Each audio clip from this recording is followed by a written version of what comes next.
Floyd and he was me, Yeah. he wouldn't never have to fight again because that exhibition shit, Yeah.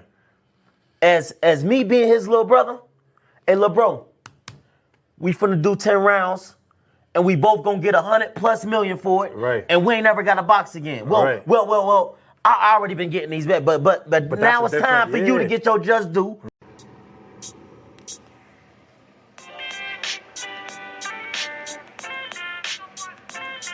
Yo, you know the deal. We back again. We never slacking. Word 'em up. Ladies and guys, whether if you drunk or you high, it's time to pay respects to the illest man alive. If you think you got a point, he'll shrink you down to size. And from there it's downhill like a slinky or a slide. Open your eyes, got a deep connection with the rise, so you might see them jump in whenever they go live. Peep it, this channel blowing up now, it's not a secret. With tons of exclusive interviews to listen to. Them other channels I hate, but yo, they missing clues. They start narratives, sip the goose and twist the truth. It don't take a rocket scientist to get the proof. Just click the live at 4 p.m. Eastern time. But when you chime in, make sure you keep it kind. But if cowards want to debate, then it's feasting time. My man Jusdu shine, busy all the time. Grind 24/7, 365. Videos he might have 365. My rhyme sick, they make you do a 365. You get a rich if you think you fit to survive. It's Jusdueboxing, time to click the live. Ain't no beginners, if you soft, you ain't down to ride. I crush you, respect too, it's Jusdu. He got the illest boxing show on the internet. The boy been a threat and he ain't even had dinner yet. Word 'em up. Yeah. You know what time it is.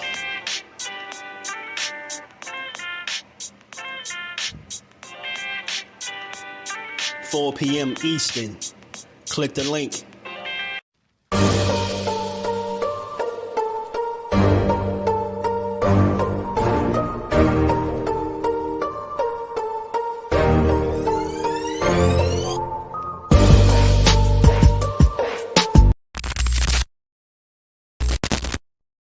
It's time for another raffle brought to you by the JBT.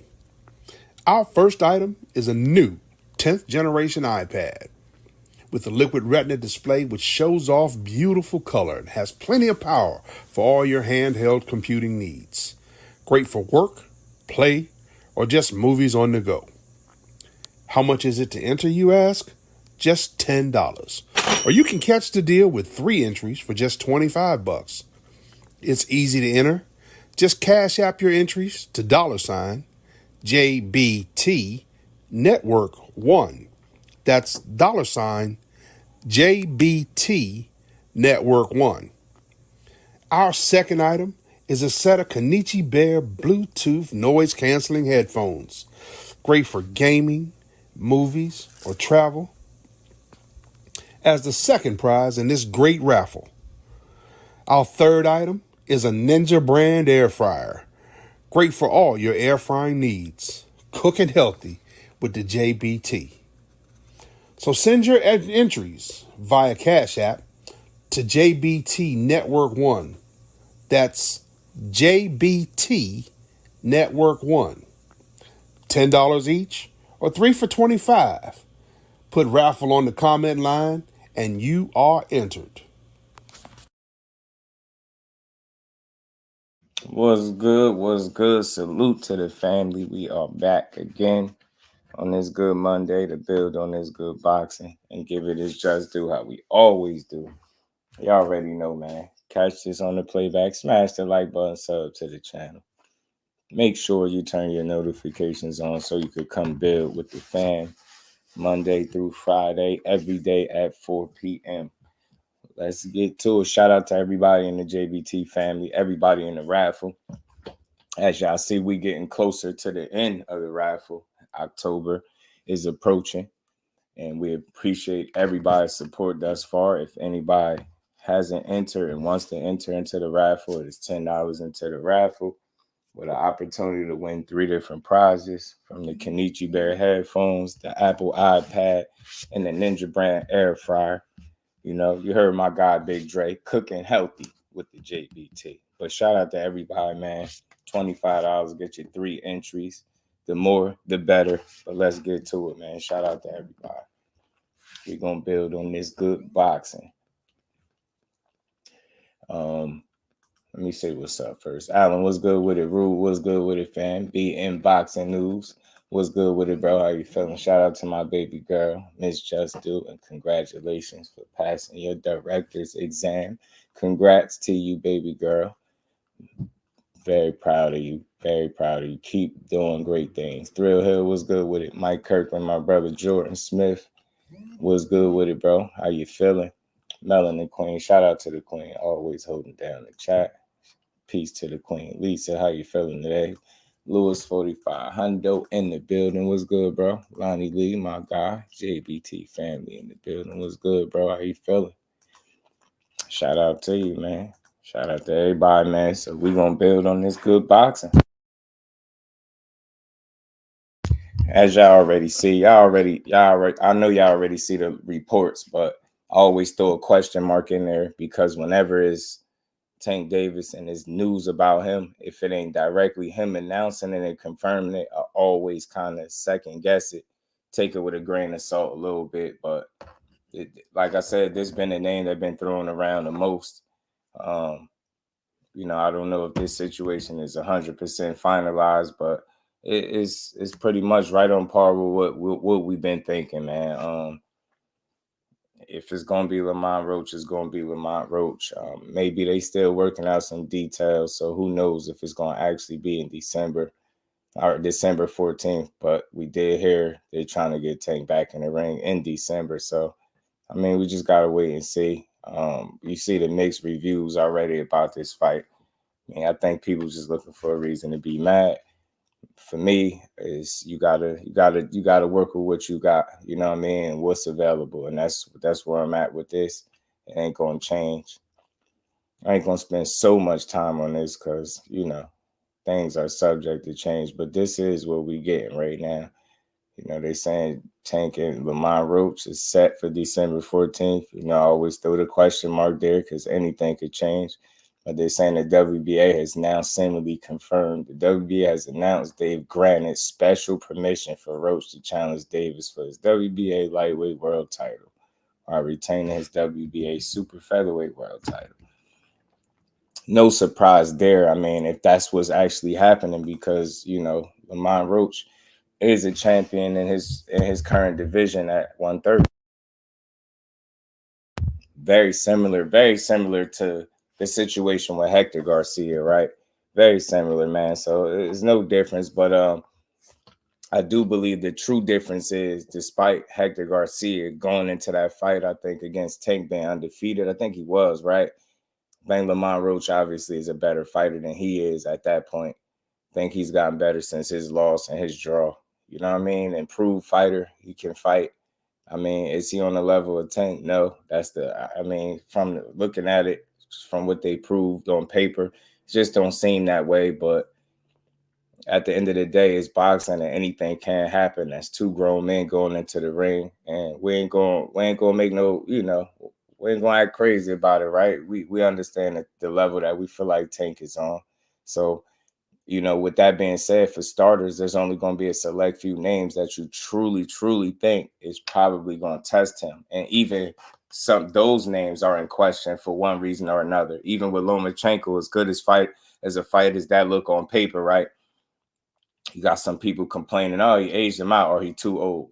You got Shakur seemingly being one of his tougher challenges, right? People downplaying that, saying that's going to be the easiest fight in X, Y, and Z. So my thing is, there's no perfect opponent at this point for Tank, and I'm a real boxing fan, so it ain't about the fighter or protecting no fighter. I don't do that over here. I ain't got to do it. He could fight his ass off. He don't need me to protect him, but it's next man up. You got to do what you got to do. Fight the guys that's available. Fight the guys that's saying yes, and it's just that simple. And it's always gonna be that way for me. BJ in the building was good, fam. Jordan was good with it.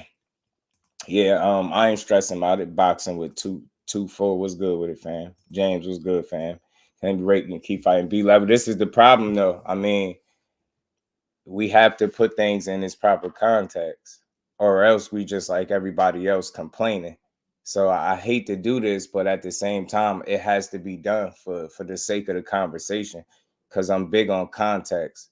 I'm very big on context, and I think that's everything when you breaking down, you know, this decision in particular. We just gonna stick right here at this decision right here. Dante, what's good with it, fam?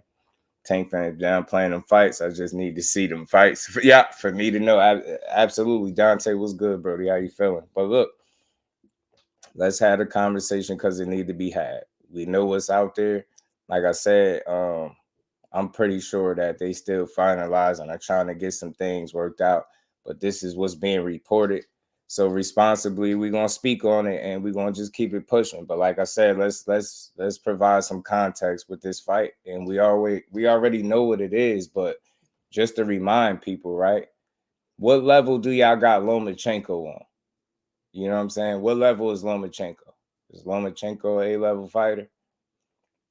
Right? Has he been, you know, has he shown anything less than that? Right? Because we always talk about levels this, levels that. So with that being said, they still have people complaining about that fight. I just want to put all things on the table just because we having a real conversation. So this is what's being reported. Like I said, I want to be very responsible with this conversation.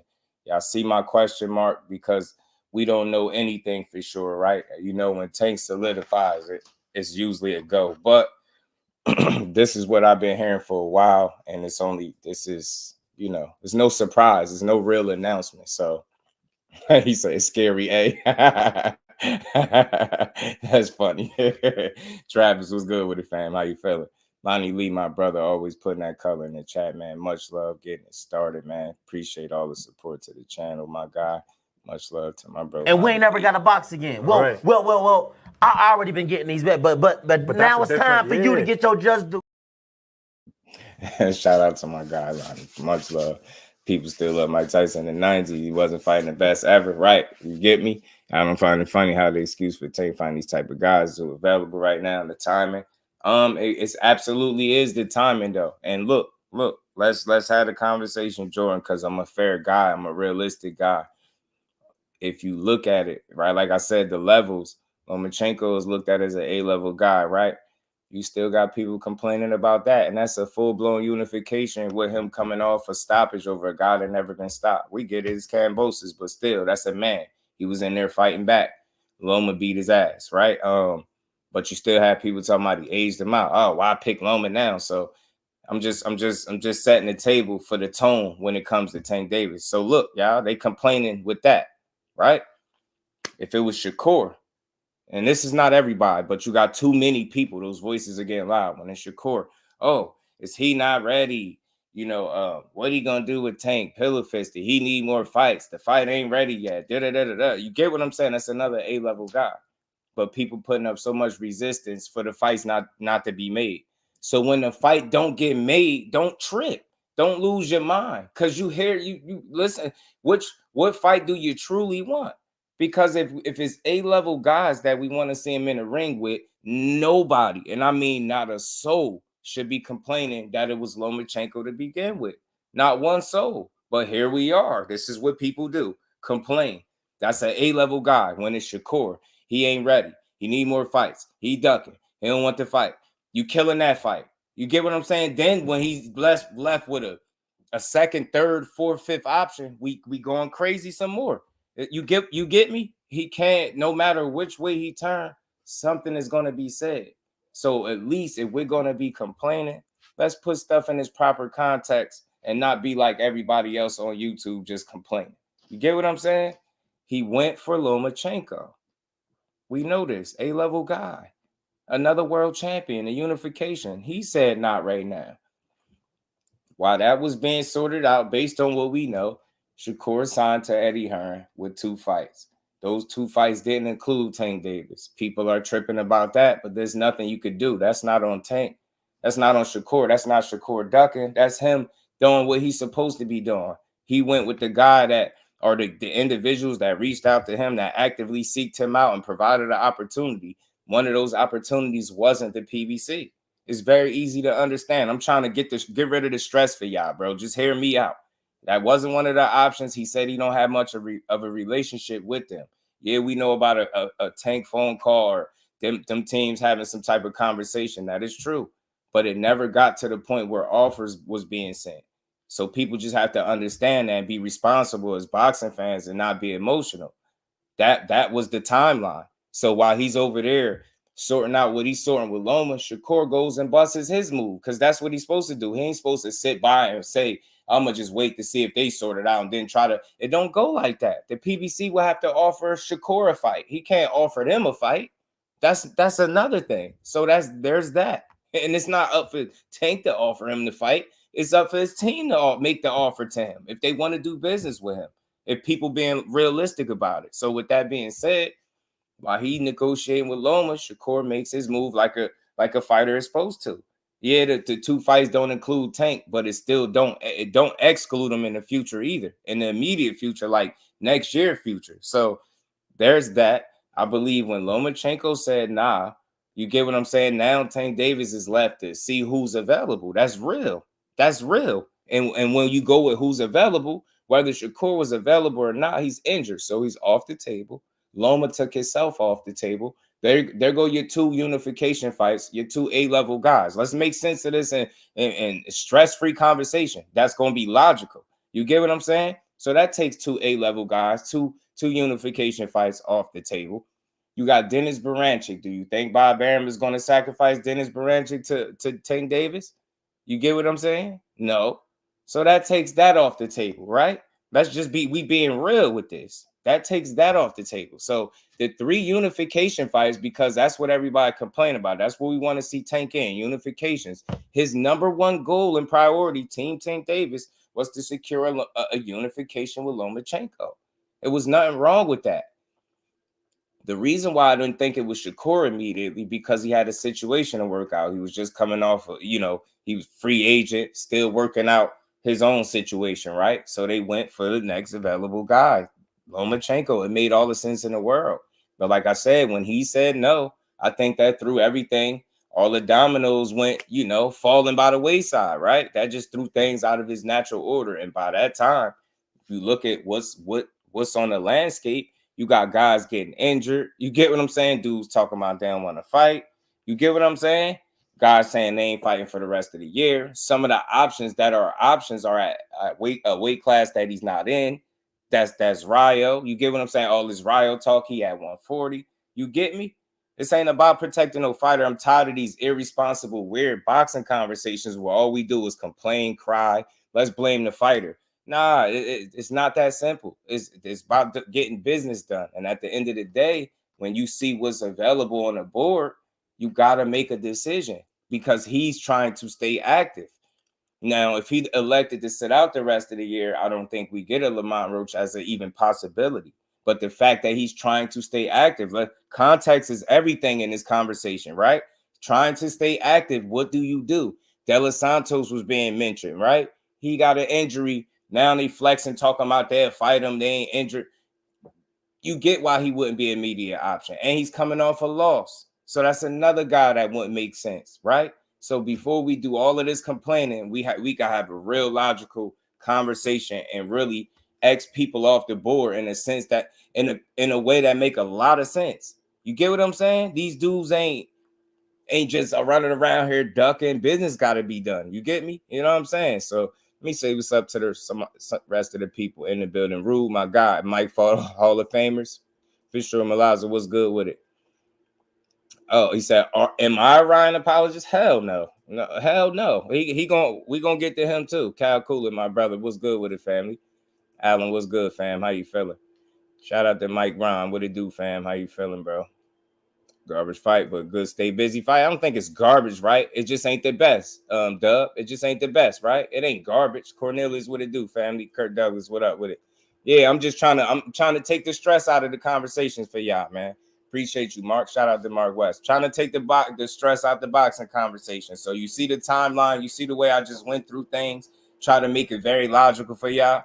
You can't see that being a reality, right? If you a Shakur and you don't have a relationship with a prior entity, right? But you got You got Matchroom and Eddie Hearn actively seeking you out. You got Turkey Al Sheik even coming into the mix, right? What do? Do you force your way to PBC knowing they don't have no interest in you, knowing that you're not a priority? Because if you was, they would have reached out just like everybody else. So let's make sense of it. It's not about him ducking. It's about him taking the opportunity that was provided to him. Okay, that y'all rocking with me. Okay, 2 fights. That's right on board with what I want to do, because I know if I take these 2 fights, by the time I'm done, that doesn't take me out of position to make any other potential big fight. And y'all don't even got to be a part of it for real. It's very simple. People be stressing themselves out because they want to force a narrative. Not over here. I'm going to make this shit stress-free and easy to understand. So it's simple. He went and made moves. Tank and Loma handling business. Loma pulled out. Tank like, oh shit. Tank like, damn, who left? Shakur over there in Matchroom for 2 fights. He tied up. You get what I'm saying? Lomachenko said he ain't fighting for the rest of the year. He took himself off the board. Dennis Baranchik is over there sitting in top rank, but Bob Arum, no, he ain't trying to sacrifice that, because who really think he gonna beat him? We'd take the fight because it's a unification, but we know Bob Arum ain't trying to make that particular fight, right? You get what I'm saying? He'd rather get his guy Loma the bag, if anybody, right? So those 3 unification fights off the table, right? Is any of that, and let's just make sense of it, is any of that Tank's fault? Any of that right there, is any of that Tank fault? Mr. Empire, what it do, my guy? Savage Killer was good with it. You get absolutely. We wouldn't be here if it wasn't for Loma, but y'all get what I'm saying. Y'all, is any of that Tank fault? Is Loma saying not right now? He ain't in the mood. He ain't fighting to next year. Is that Tank fault? No. Is Shakur signing the Matchroom his fault? No. Is Dennis Baranchik sitting in the win and not really being the option because we know Bob Arum don't really want to offer that up? That'd just be a sacrifice right there. Is that Tank's fault? No. Do you get me? So before we could say he ducking what he didn't do, let's talk about what we know he did do. He tried to make a fight with one of the other champions. That's an A-level guy. You get what I'm saying? I get it. Yeah, I want it. Yeah, Shakur this, Shakur that. He was on that side. He made his move. Tank made his. Loma made a decision that left Tank to make another move. Team Tank. That's all it is, bro. So I'm taking the stress right out the conversation. I'm giving y'all the real, how everybody makes moves, how all of this does. De Los Santos being injured, you know what I mean, longer than what he was supposed to be. Is that Tank's fault? Because he was supposed to be on Tank last card. That's also not his fault, right? Is Ryo being up at 140 his fault? You get what I'm saying? And saying he ain't fighting for the rest of the year, that's also not his fault. So when you look at everybody that he's not fighting, I just told you everything these guys got going on, and none of that is his fault. Not a single thing. So again, it's narratives aside. You see how easy that is to understand? So now when you looking at what's left, what do you do? Who makes sense? You got Frank Martin out the way. Like who's really there? You don't have a ton of options. You get what I'm saying? So you get a guy, DC guy. He can fight. Is a champion. He's not going to be a small guy. He's going to be bigger than Tank on fight night. Is he on the level? No. But what we say all the time, or well, not we. What do people say all the time? A lot of Tank fans say he don't got 50-50 fights. So who is a good fight? Who is going to be the test? So at the end of the day, I can't trip, because we know why the unifications are not happening. And those are for reasons that's not his fault as the fighter. You know, maybe they missed the opportunity there to possibly negotiate with Shakur, but that wouldn't be on the individual fighter to do that alone. You get what I'm saying? So again, man, it should just make real sense, man. So I'm not about to sit here and dress this up as the best fight in the world. I don't know if y'all, Tank always give you your money's worth, but I don't know by the name and the matchup alone, can you feel like you're getting your money's worth? But for me, I don't think he's cherry picking. I don't think he was running away from the smoke, because we already know what his initial opponent was. You get what I'm saying? So I think it's just deeper than anybody trying to do any ducking and any of that weird stuff, right? You know what I mean? If Loma had to say yes, we wouldn't even be going through the run around. You get what I'm saying? He's stressing, like he got people stressing. So again, that guy was running to the smoke, you know what I mean? And like I said, in the process of that, I don't think they could have imagined Loma not wanting that fight right now. As competitive as he is, right? You know what I mean? He you know what I mean? As much respect as people have for him. Nobody, I don't think people anticipated him saying he not in the mood. Shout out to my brother Mike Kirkland putting that color in the chat for your logic and not pushing narratives, man. That's love. Appreciate you. And we ain't never got a box again. Well. I already been getting these back, but now it's time for you to get your just due.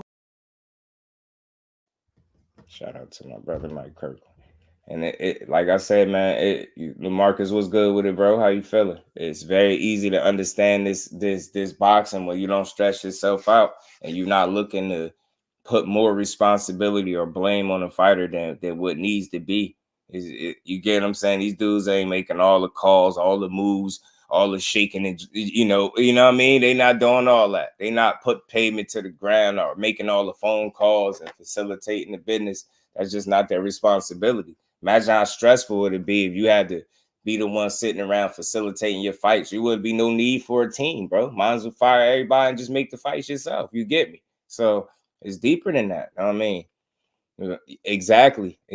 Dante coming off an injury and an injury that didn't heal properly, which kept him out an extended period of time. So you don't even know he'll be testing that. Then he's coming off a loss and an abysmal performance. You get what I'm saying? In which he lost, where people critique the hell out the performance, but he was part of that and he was the loser. So do people really want to see that Tank doing that? You get what I'm saying? Absolutely not, Malaza. That's the thing. So like I said, when you look at it, De Los Santos, not a champion. He competed for a title, but he had a very bad performance when he did.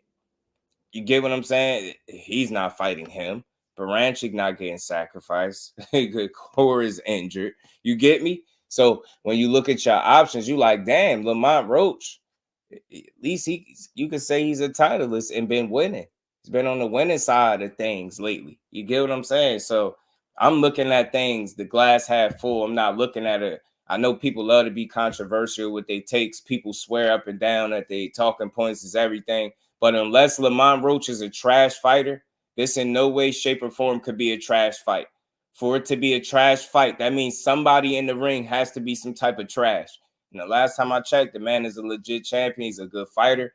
And I'm not making too much about the 5 pounds or the weight because I already know on fight night, he's going to end up being a bigger guy, not Tank.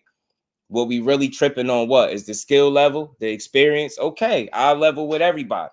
Yeah, we know he ain't going to match up to Tank experience per se, right? Maybe not the skill level per se, right? But he got about 27 fights. He got more fights than a lot of these other dudes that would be potential opponents. He got more pro experience than a lot of these dudes. So he's closer to him in terms of number of pro fights and being in the ring. He got some rounds under his belt. He can box. Got a respectable punch, right? He's not no puncher or none of that. He's a boxer. But he ain't no trash. He ain't no shit fighter. This ain't no trash fight. I just can't do that. Is it the best thing we could have got? No.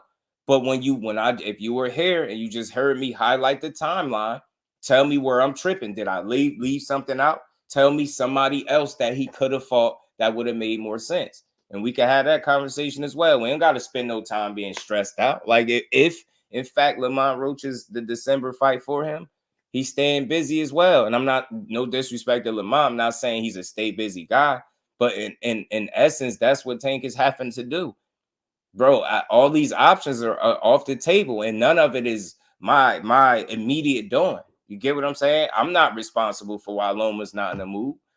I can't do anything about Shakur signing the Matchroom or then getting hurt.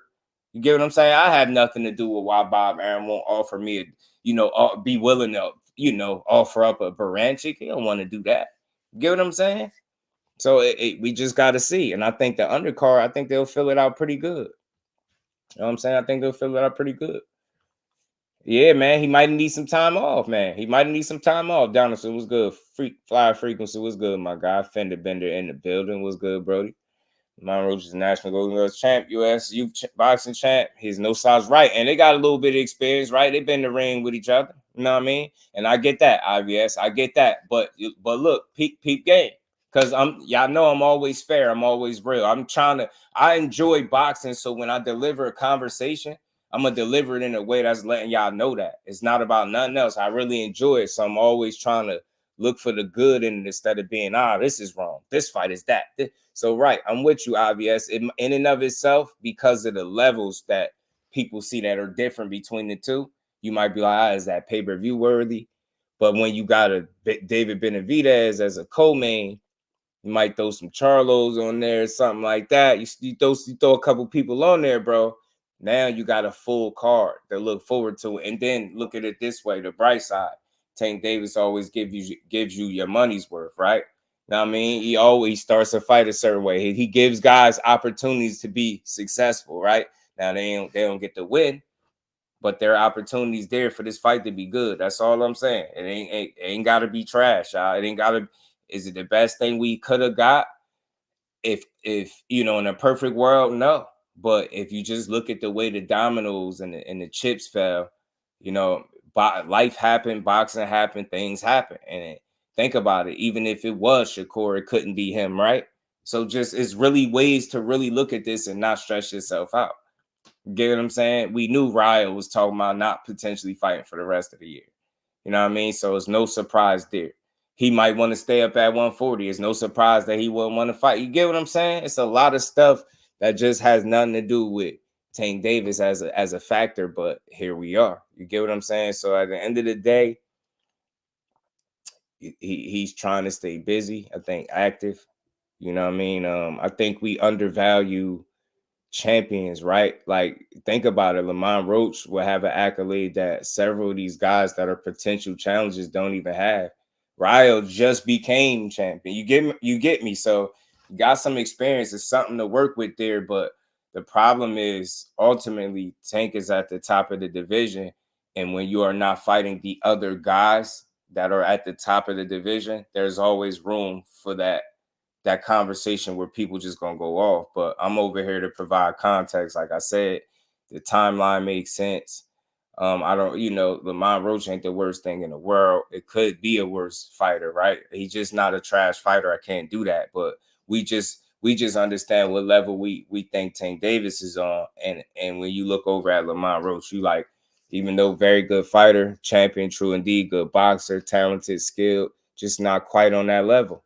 And that's where people, trip out about. But we've seen upsets. This is the year of the upset. I'm not in no way, shape, or form am I saying or selling that he's going to be upset. But I'm just saying good fights happen when you don't expect it as well. I'm not tripping. To me, it's not about the win or the loss. For me, it's about the matchup.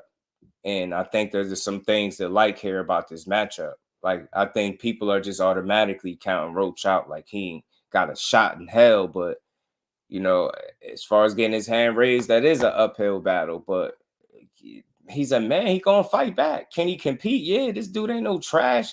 Unless he get in there and just freeze up. Like, I don't see why this would be a bad fight. Yeah, I don't. And again, my conversation is going to be a little bit different than other people because I'm really looking to enjoy it and put out a different kind of conversation. So I have a good fighter versus a potential great. I get it. It's a gap there. I get it. I understand. But does that mean that doesn't lead to a good fight, a competitive fight? I mean, is Roach coming here to just lay down and get beat up? I don't think that's the case. I don't think that's on his agenda. Like, those things matter to me. You get what I'm saying? Do we got a good gas tank? Yes, I've seen him have a good gas tank. Can he fight? Good punch output, right? Smart guy, good IQ. Like, I don't think people giving him enough credit. It's a good fighter. Got a common opponent in Hector Garcia for what it's worth, right? DC area. You know what I mean? I know he coming up a weight class, but I'm willing to bet you he's possibly bigger after he rehydrates in his fights at 130 than Tank is for his fights at 135 or close. You get me? It's the size is not going to be, that's not the issue. Let's not trip. Tank don't win fights because of size. If that was the case, Barrios would have been even tougher and possibly beat him because he had all the size in the world that you would need over a guy at Tank size, right? So he don't win fights that way. It's one of IQ, intellect. You get what I'm saying? Boxing skill, you get what I'm saying? Footwork, athleticism. It's a number of things that go into his wins, but we just understand that when you stack most guys against them, it's just not too many guys that you, like I said, you think is really going to test them. And Lamont Roach is just not the name that comes to mind when you think of the best challenges in the world for Tank. So I'm with y'all, but it still doesn't make it a trash fight, especially if the thought process has went from, potentially this unification and this A-level guy to now I got to stay busy. I think people got to factor that in there. Now everything is damn near. It's not short notice, but it's not your initial plan. This is not plan A. Now you're going to plan B and C, like I said, and sometimes that's going to lead to people that, you know what I mean, that you really not that crazy about. And this is one of the matchups. But like I said, got a really good fighter fighting a potential great fighter, and that's just what it is. Stretched out was good with it, fam. All the time you can enjoy boxing as a whole. Yeah, for sure, man. I'm here to enjoy it. Teach what's good with it. Yeah, good for Roach. It'll be a great opportunity for him. Shout out to Allen, man. Y'all make sure y'all punch that like button for me, man. And facts, Killer B. All his opponents are bigger than him, so it's hard to even like make that size thing a big issue. And I get, because you know people like, oh, he bringing up another little fighter. It's not the case. You see how Hector ended up being heavier than him on fight night. Got the longer reach. I think he got a slightly longer reach, but these dudes be having size and reach advantages over him, bro. So I'm not tripping about no couple pounds. I don't think Lamont Roach as a fighter is gonna be tripping over a couple pounds. He gonna go out there. If in fact this is the fight, he gonna go out there and do what he's supposed to do. You know what I'm saying? So this is the name. This is what they report, and they saying he got granted special permission. We know things, like I said, the subject to change with Tank Davis information, but this is where we at. And like I said, for me, y'all, this is not a bad fight. Technique was good with it, fam. So I'm like, this ain't the worst fight in the world, man. Say he's a top dog. Who America want Tank fight? Canelo to say he is the top dog. Yeah, that's what I'm saying, Malaza. A champion versus a champion is not a bad fight. I think we forget that. I think we stressing maybe about the weight classes too much. And when you look at, with Tank, he's not a big guy. He's not a huge guy. So he could arguably be fighting that. You get what I'm saying, y'all? Why are we tripping when we know and we know this to be damn near pretty much a fact? He arguably, if pushed it, he could still be fighting at 130. This is a true 30-pounder in Tank Davis. I think we tripping over nothing. When we talking about the weight, we tripping about nothing. He's a true. How many people said it? What was this? What, 133 and what? Come on, man. You talking about a dude that could really fight there if he wanted to. He ain't fighting no big-ass guy, no crazy-ass mismatch. The mismatch is with experience and level. And like I said, I get y'all, but that don't mean the fight shouldn't happen. You've seen bigger. I think the gap in level was bigger with Hector Garcia and Tank than it is for Lamont Roach and Tank. I do. I don't think Lamont Roach is or Hector Garcia is a better fighter than Lamont Roach. I don't think so. No, I don't. I seen how they both fought him. I seen how they both beat him. I never thought he was gonna beat Lamont Roach when they made the fight, and he didn't. So it's like I think you get me. Like if y'all ain't tripped too bad off that one, I ain't about to lose my mind. Come on, man. Remember this. He don't fight black fighters. This is another black fighter, elite, right? Went from the Ukrainian guy to the black fighter. I ain't mad, bro. Look, I ain't tripping. And I ain't overselling the fight. I'm speaking about it the right way. There's no need to trash it. We don't have no evidence that he tried to avoid any quality smoke. The evidence that is out is that he was going to the quality smoke until somebody decided to say they're not in the mood. So after going through a list of different things and seeing how everything shaped out, you get what I'm saying? A lot of guys not on the immediate table for him, and especially for this date too. So it just you got to stay active, man. Tank, go get that bag, man. Hey, it is what it is, man. And watching the guys and his kids got some kind of game plan already in his head, right? And they got a little scrap that they had back in the day too, We came up with arena. Yeah, no, I didn't hear nothing further than this. That's why I always throw the question mark, because I know how I go. I know stuff could change. I know the switch in a heartbeat, and we'd be like, well, just said December 14th for sure he was fighting them. I don't want to be that guy, right? But I'm only speaking on what they're reporting. And I've seen several outlets at this point say it's official, do the breaking news thing. Y'all notice I don't even do that. I could have been like breaking news like everybody else. I don't do that because I don't feel like I'm breaking news. I'm just speaking on what's being reported. So we'll see. Like I said, December would be cool to see Tank one more time this year. You get me? And I think that's part of the thinking when you don't, your initial game plan go to shit. You know what I mean? When your initial option is no longer an option. So you go from, you get what I'm saying? You go from chasing a unification fight with an A-level guy to having to fight a guy that's champion in a weight class lower. You get what I'm saying? So it just is what it is, man. It is what it is, man. I ain't tripping. Be good to be close to Baltimore because they both from that area. That's why I say, like, it's some value in that fight. It's some value in trying to facilitate and put that fight together. I truly believe that. Hopefully people can get behind it. Hopefully, more people just, understand context and put things in its proper perspective when they speaking on the events that transpired when we got to this point. Because, like I said, the way the public outcry is for the people that's tripping, Kevin was good, fam. You would think that this was his plans all along. You would think that this was his go-to. This was his number one option. And I just don't think that's a real conversation. So that wasn't the case. You get what I'm saying? And we all feel like, or not we all, but you got people from home that feel like they know what was best for them. And like I said, everything ain't what it seemed, bro. Everything ain't what it seemed. You get me? Everything ain't what it seemed. It will be lit. And Capital One that night for sure. Yeah, for sure. He said they crushed Cordina. They did. But you know what, Rude? But did I? You get me? So I can speak this way because I ain't do it, right? That's why I keep that straight down the middle kind of commentary where I ain't bashing the sport, so I don't never gotta backtrack. That's why it be tripping me out. Sometimes people be like, but we gotta keep that same energy. No, my energy is always consistent. I try to be like I spoke on why I thought that was a solid fight for reasons, right? And the same thing for this. And like I said, unless a fighter is like just some garbage fighter to me, bro, I can't call. You get what I'm saying? For me, for just do to see trash, for me to look at a fight like it's some type of trash, I got to look at one of the participants that's just not worthy, not on the level, right? But when that's not the case, right, there you might feel like there's a gap in experience and, like I said, skill level, but that's okay. That's okay. I've seen worse. You know what I mean? At least you got a guy that got a what 27 fights to his record, right? Got 27 fights, have championship experience, right? You got Edwin De Los Santos, his only experience is losing in the championship fight, right?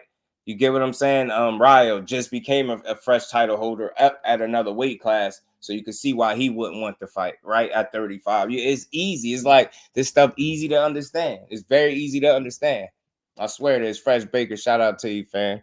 Just subbed up to the channel, man. I see you over there doing your cooking thing. Shout out to you, bro. Al Booger, what's good, family? How you feeling? So I get you, Rude. You right on point. They definitely did. They trashed the Cordina fight, but Just Do didn't do it, right?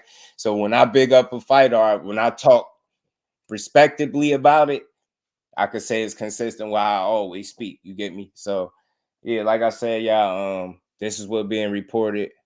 I ain't see it.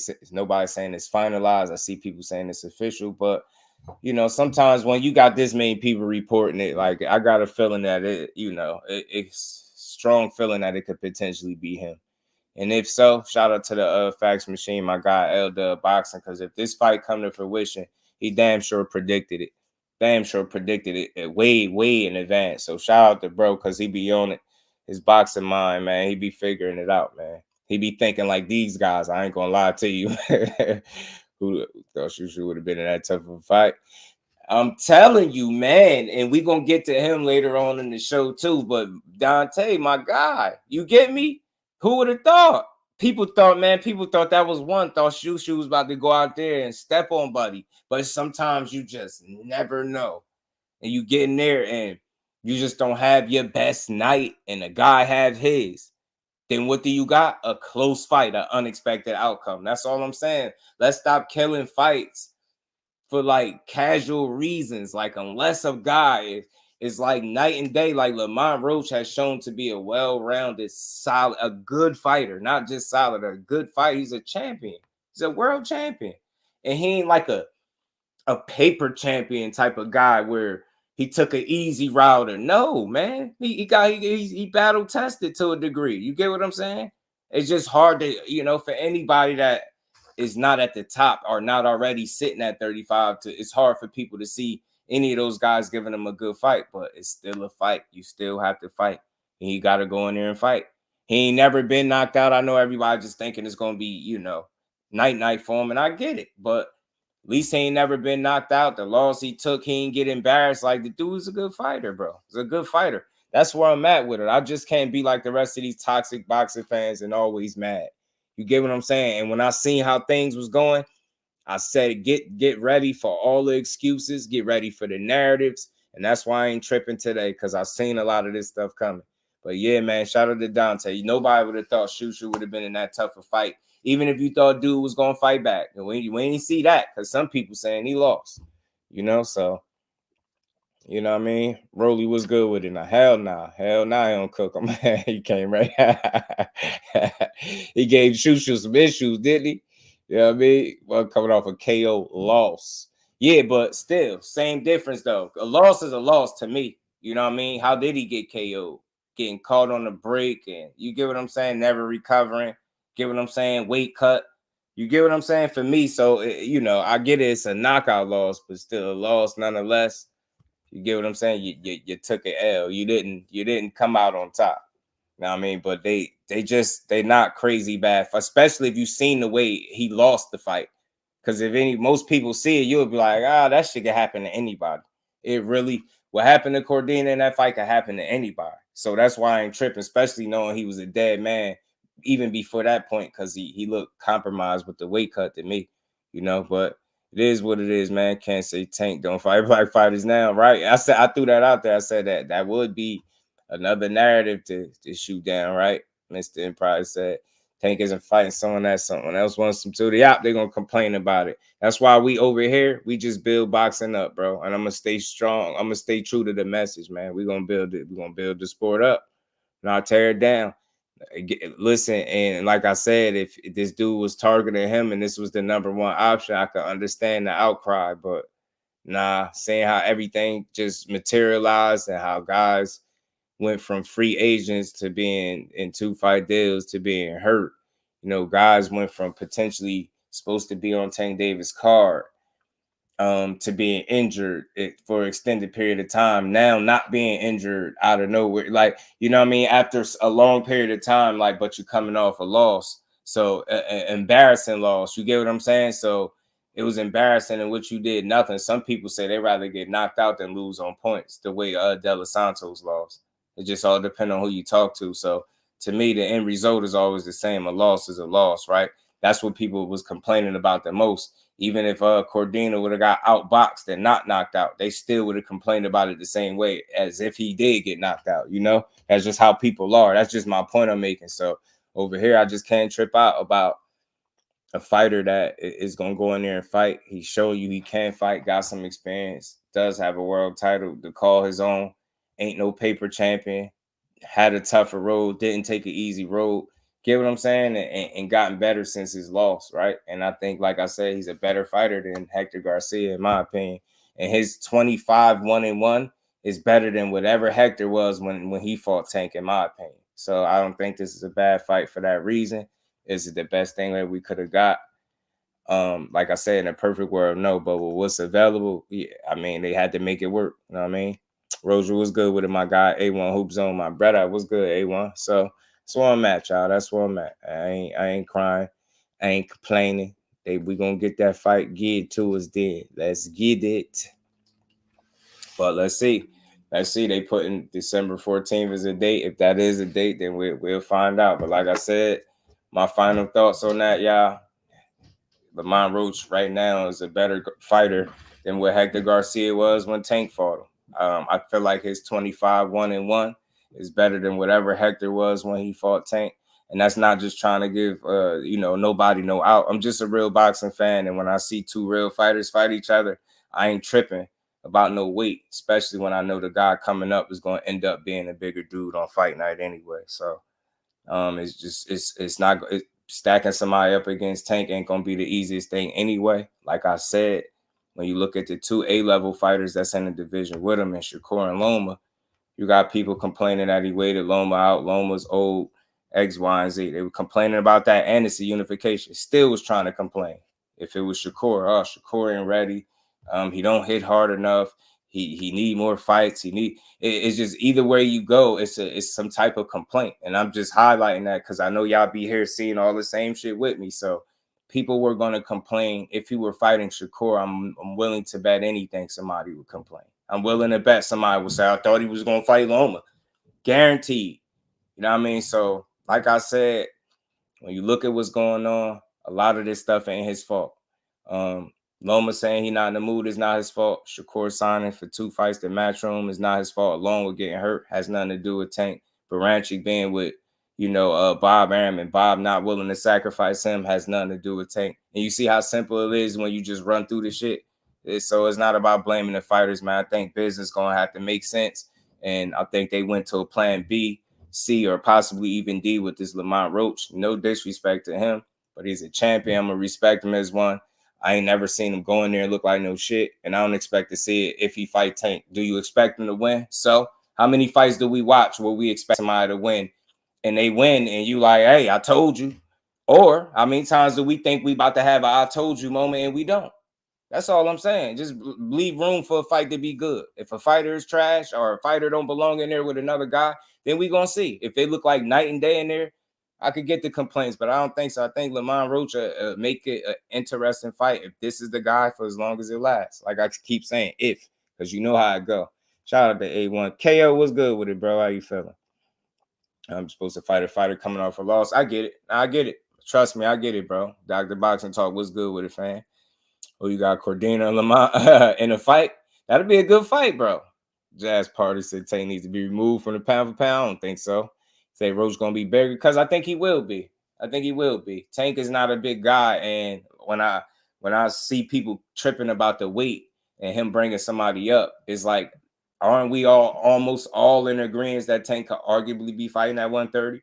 He's a true 30-pounder, so why are we tripping if a true 30-pounder is fighting a guy coming up? That's it. You get what I'm saying? I'm just not tripping. I'm not losing it.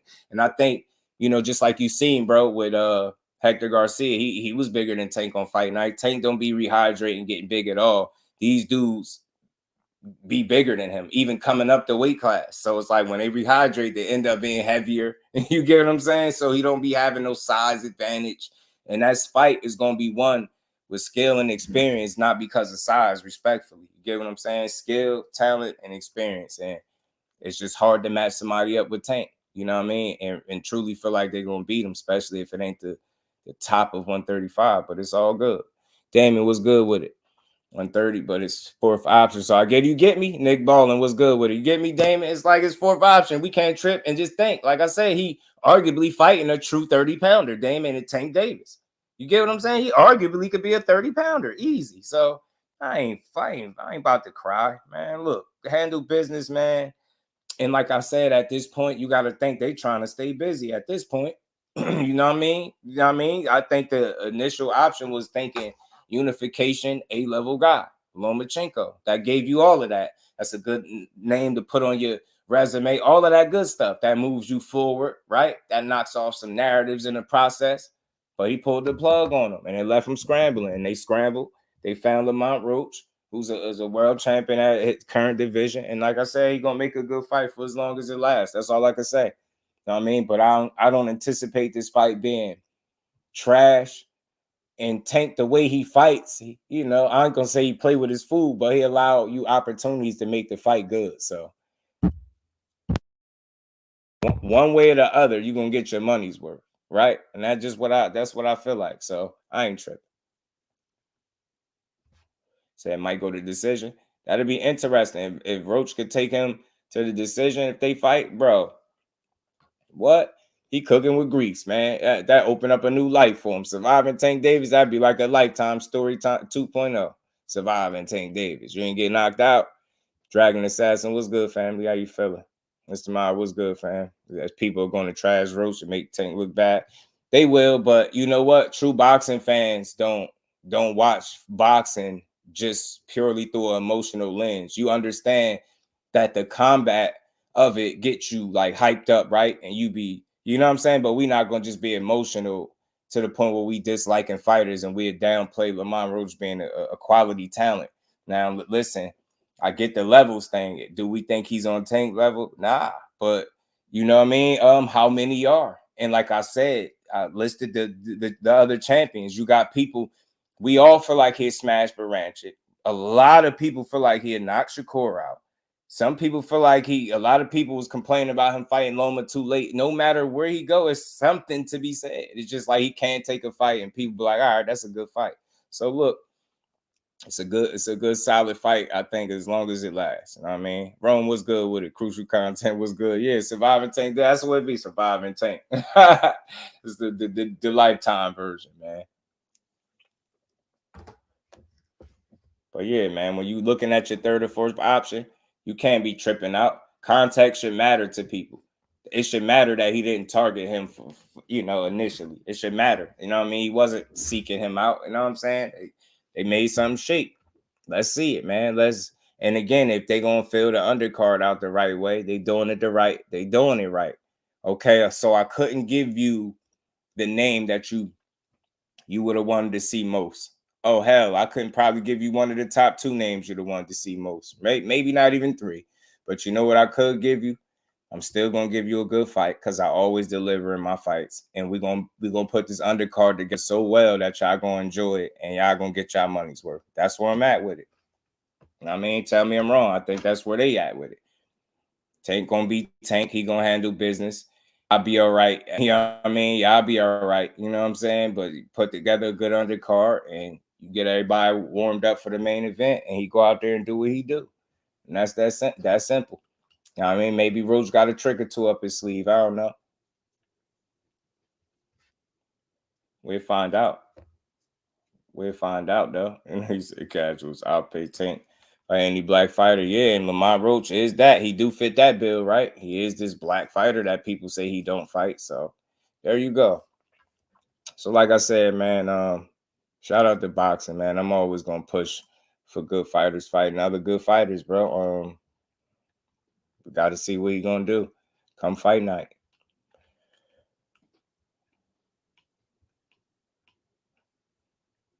Let's keep rolling, man. Y'all make sure y'all hit the like button for me. When all those sparring sessions went, Jug, what's good with it? Between who? Still watching and pay for it as I rate Gervonta. Just hoping for a better fight. Yeah. I mean, I think everybody was. Shit. I mean, I think he was. Like, if you look at the guy he was targeting, you get me? They was looking for a better fight. They was aiming for a better fight. They was aiming to give us one of the best fights in the division. I would think, I think Loma is at least number 3 in that division, at least. You know what I mean? And I think, 1 and 3, or if people that got him 1 and 3 is not bad.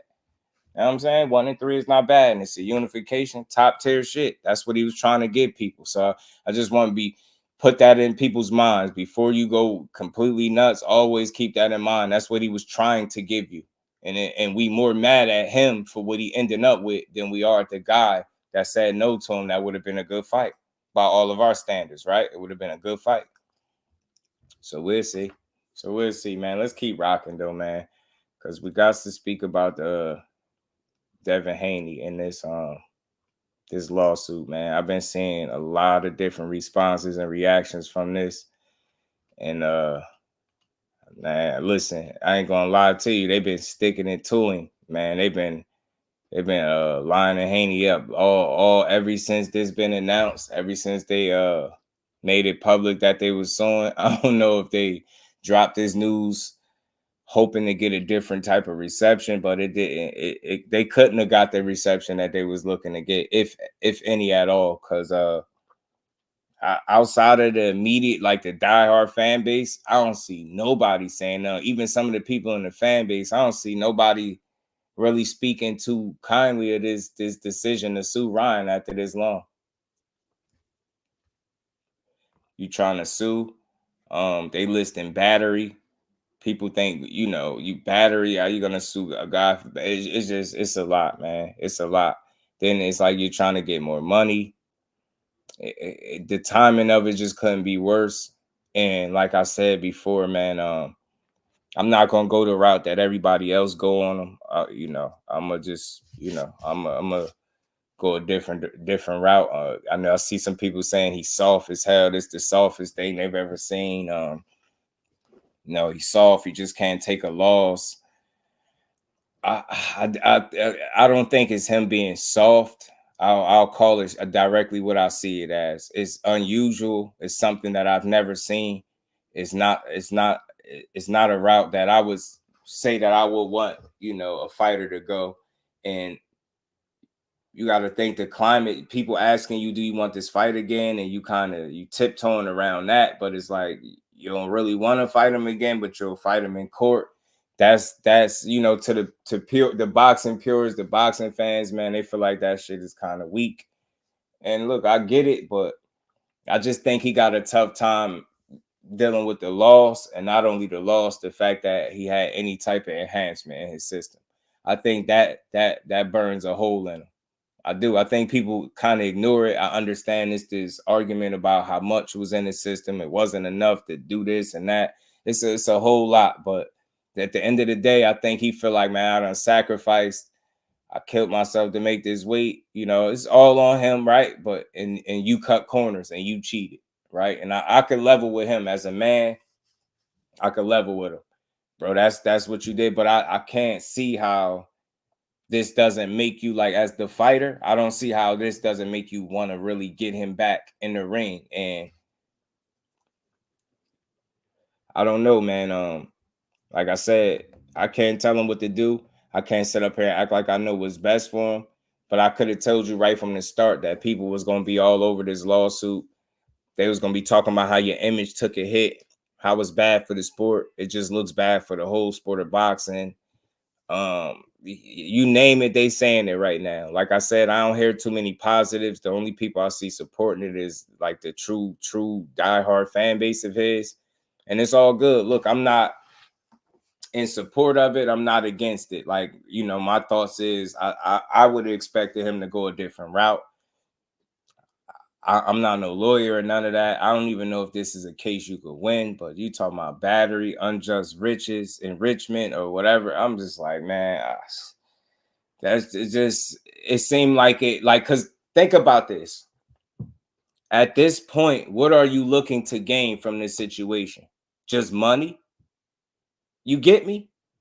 Like, I specifically remember him saying, if you thought I made $30 million on this fight, thinking you thought wrong. He's saying he made way more. So if that is true, what are you looking to gain? Like, is it even worth the headache? Is it worth your image taking any potential hit?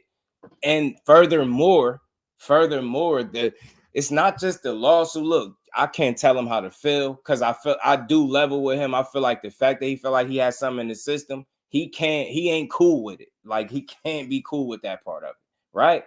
But you sued him now. So now that makes me feel there's no way you want to fight him. You don't want to fight him again in the ring. I'm not knocking. Listen, do what you think is best. I don't know who advising you. Maybe somebody advised you to sue, whatever the case may be. But I don't see how. What could you gain out of this? Money? Like, are you trying to, like, or I wish I could understand more. Like, are you trying to assume? Because I hear that, man. People talking about losing tens of millions of dollars. And Eddie Hearn spoke about, I got a clip from Eddie Hearn. He was speaking about it. But I just don't know, is it worth it? Because it seemed like the whole reason this fight was chased, or you wanted it to pursue it in the first place, was because of the potential money that could come from it. And now it seems like it's just become more of a headache than anything. Like, you would have got a much different reception had you said you want to fight this dude when he come back off of suspension. Now that I think you've sued him, whether you win or not, I think that indirectly takes the fight off the table, because why in the hell would he want to fight you after you've sued him?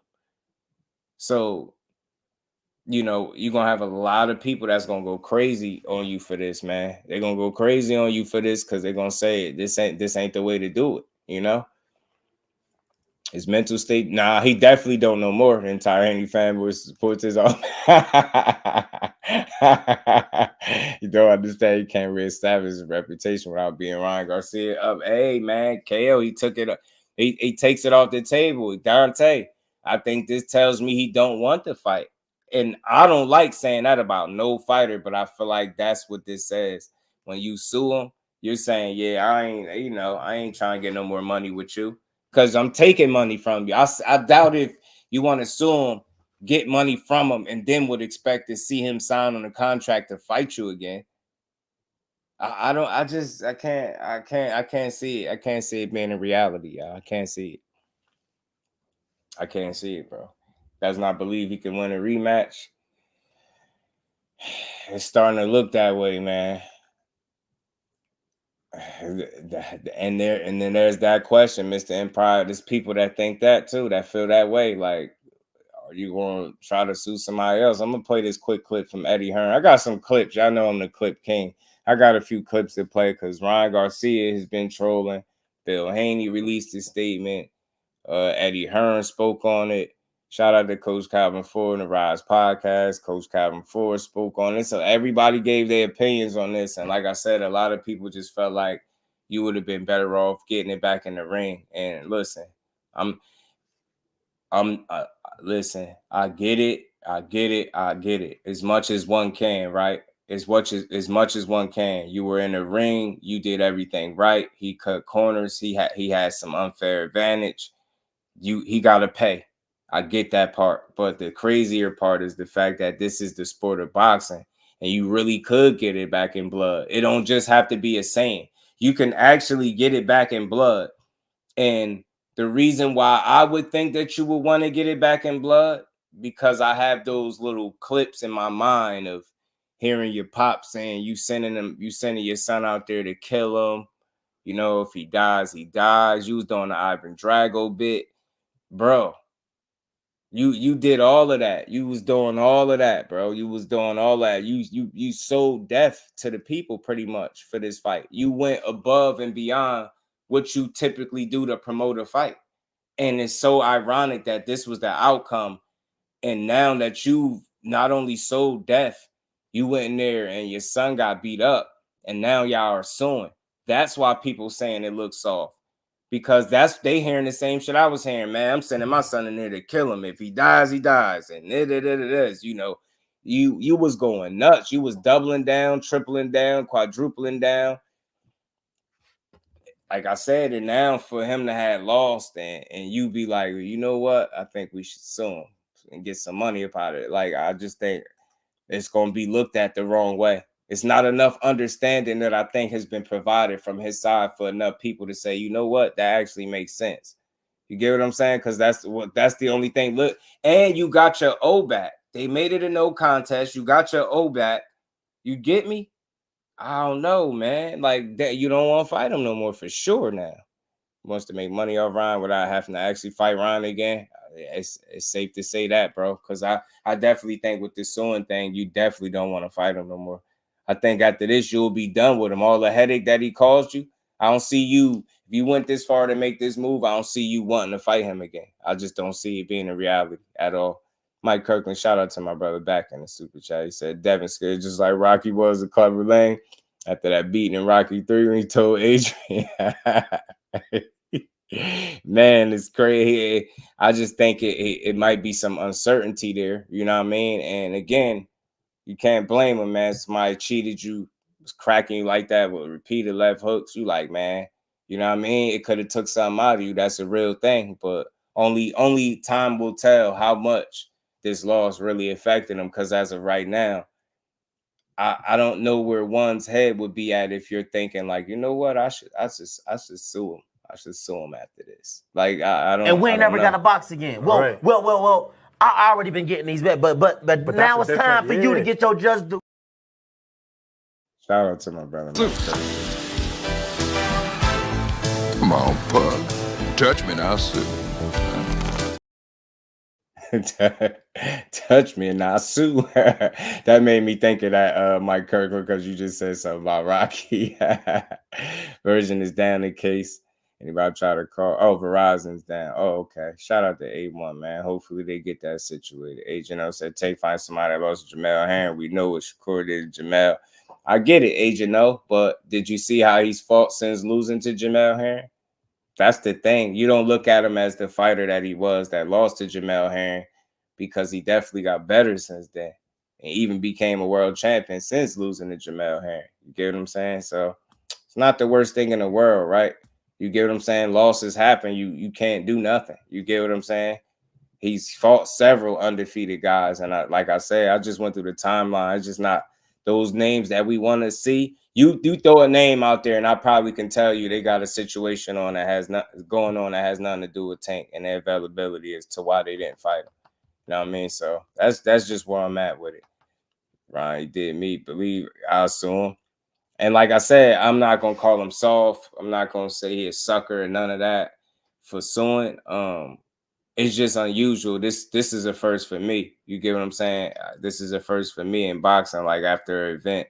And it's basically like, I get it, the PEDs, but he's been penalized for it. Are they going to award you money because he had PEDs in the system? Like, I don't even know how to think about that.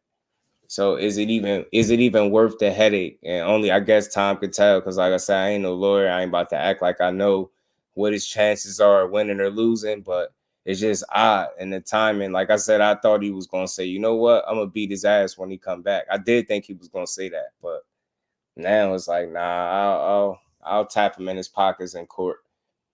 And I just hope it all works out for him in the end. You know what I'm saying? Because like I said, it's not a good look. But let me play this clip from Eddie Hearn, man. Talking to my lawyer on the way up here, he's suing Ryan Garcia and including Golden Boy in that suit as well. So, you know, sometimes when someone tests positive after a fight, it's quite different, obviously, to testing positive before and not making it to the fight. But when you're in the fight and you've cheated and you have performance-enhancing drugs in your system and it's made you physically win the fight, and you may have physically damaged the opponent, mentally damaged the opponent, stopped the opponent from earning money because he lost the fight, it's always been something people have talked about, but it's never been something that people have actually taken to court. So it's going to be interesting to see how it plays out. Definitely so. Can it be good to deter people further from taking drugs? Do you know what I'm saying? Because at the moment, you know, the penalty for taking PEDs is actually, you know, Ryan Garcia got a year. Now, if Ryan Garcia gets sued for $50 or $100 million, that'll definitely make people think. Yeah, but that's the thing, though. I know he threw that $50 or $100 million out there, but who really thinks that he's gonna get sued for $50 to $100 million? Like, I don't think you got to be a lawyer for that one. Like that. Imagine being able to sue somebody for more money than the fight reportedly made. You know what I mean? For the reports that did come out. Imagine that. Imagine that, being able to sue somebody for that much money. Nah, that's the thing. David the Real, salute. I see you, Agent Zero. That's the thing, bro. But it all depends on who you talk to. You know, for me, I supported that fight because I had reasons for it. I didn't think it was a trash fight the way people trashed Shakur and Cordina. But the thing is, like I said, look, man, I run through it real quick, man. For me, the way it looks, he negotiates with Loma. Shakur went and signed a deal with who was actively pursuing him. PBC wasn't one of those people. So I believe that took him off the table. And even if he was the fight up next for Tank, he would be off the table because he hurt now, right? None of that has anything to do with Tank. You look at Edwin De Los Santos, they threw his name out there. He was injured. You know what I mean? He's coming off a loss. He ain't a real option, right? Lomachenko said not in the mood. Tank can't control that. And so on and so forth, right? So, like I said, at this point, he probably on his 4th, 5th option. You just don't know. You get what I'm saying? So I ain't tripping over it, but I always like to put things in its proper perspective, man. Context matters when you're speaking about this particular situation and how it all unfolded.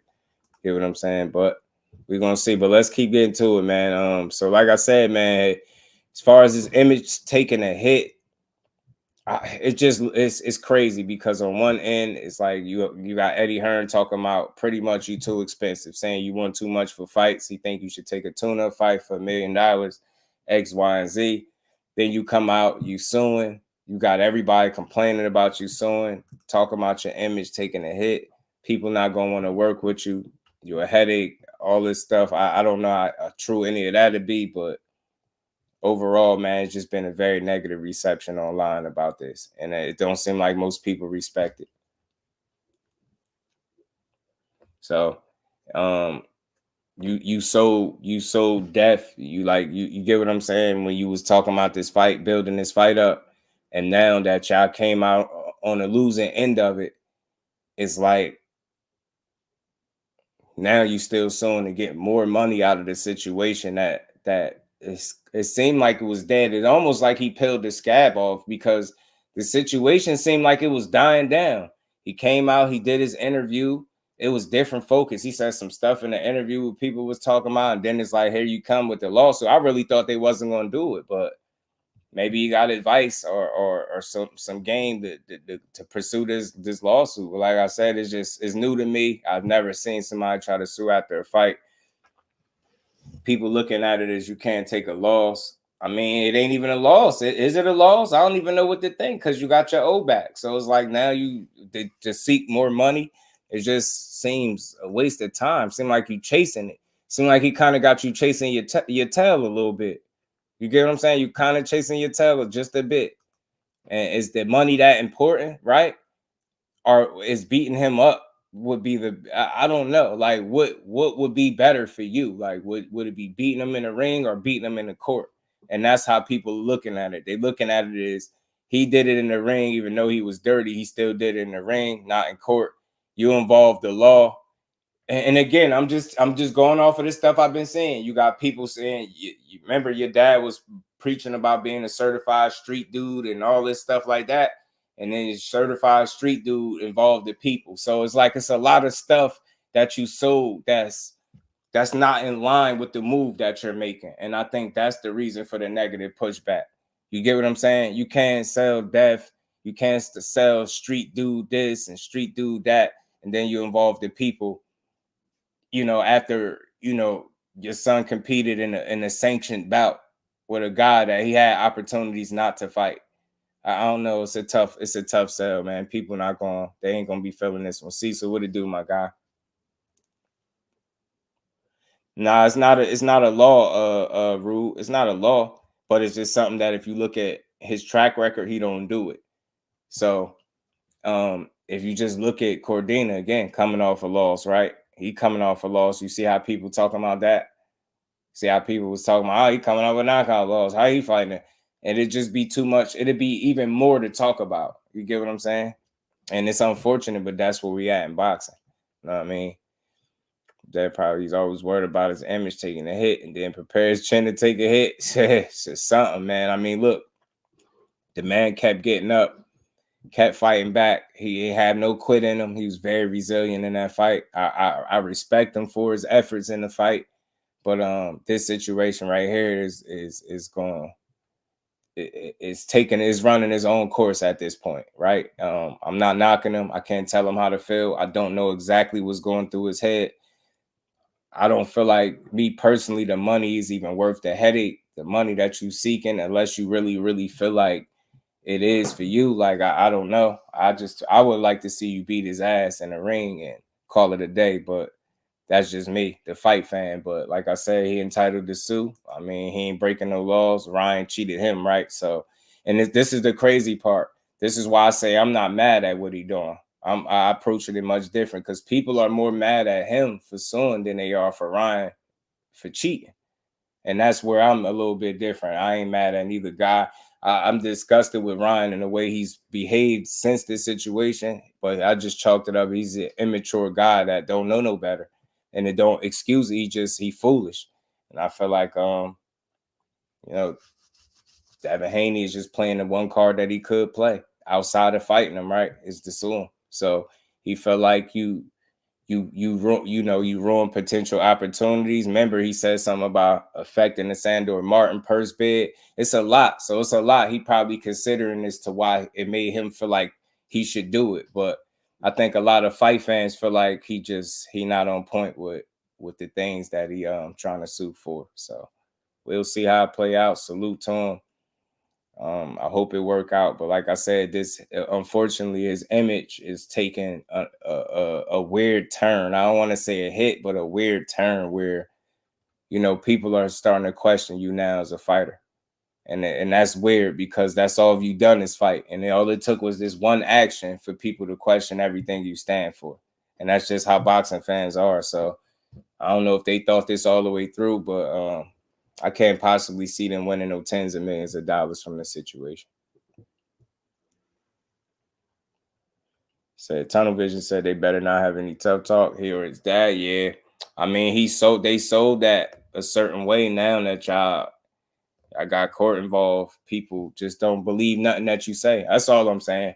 You know how fans think, man. You know how people are. They like, bro, you told us you was going to do X, Y, and Z to him in the ring. And now that you didn't do it, you suing him.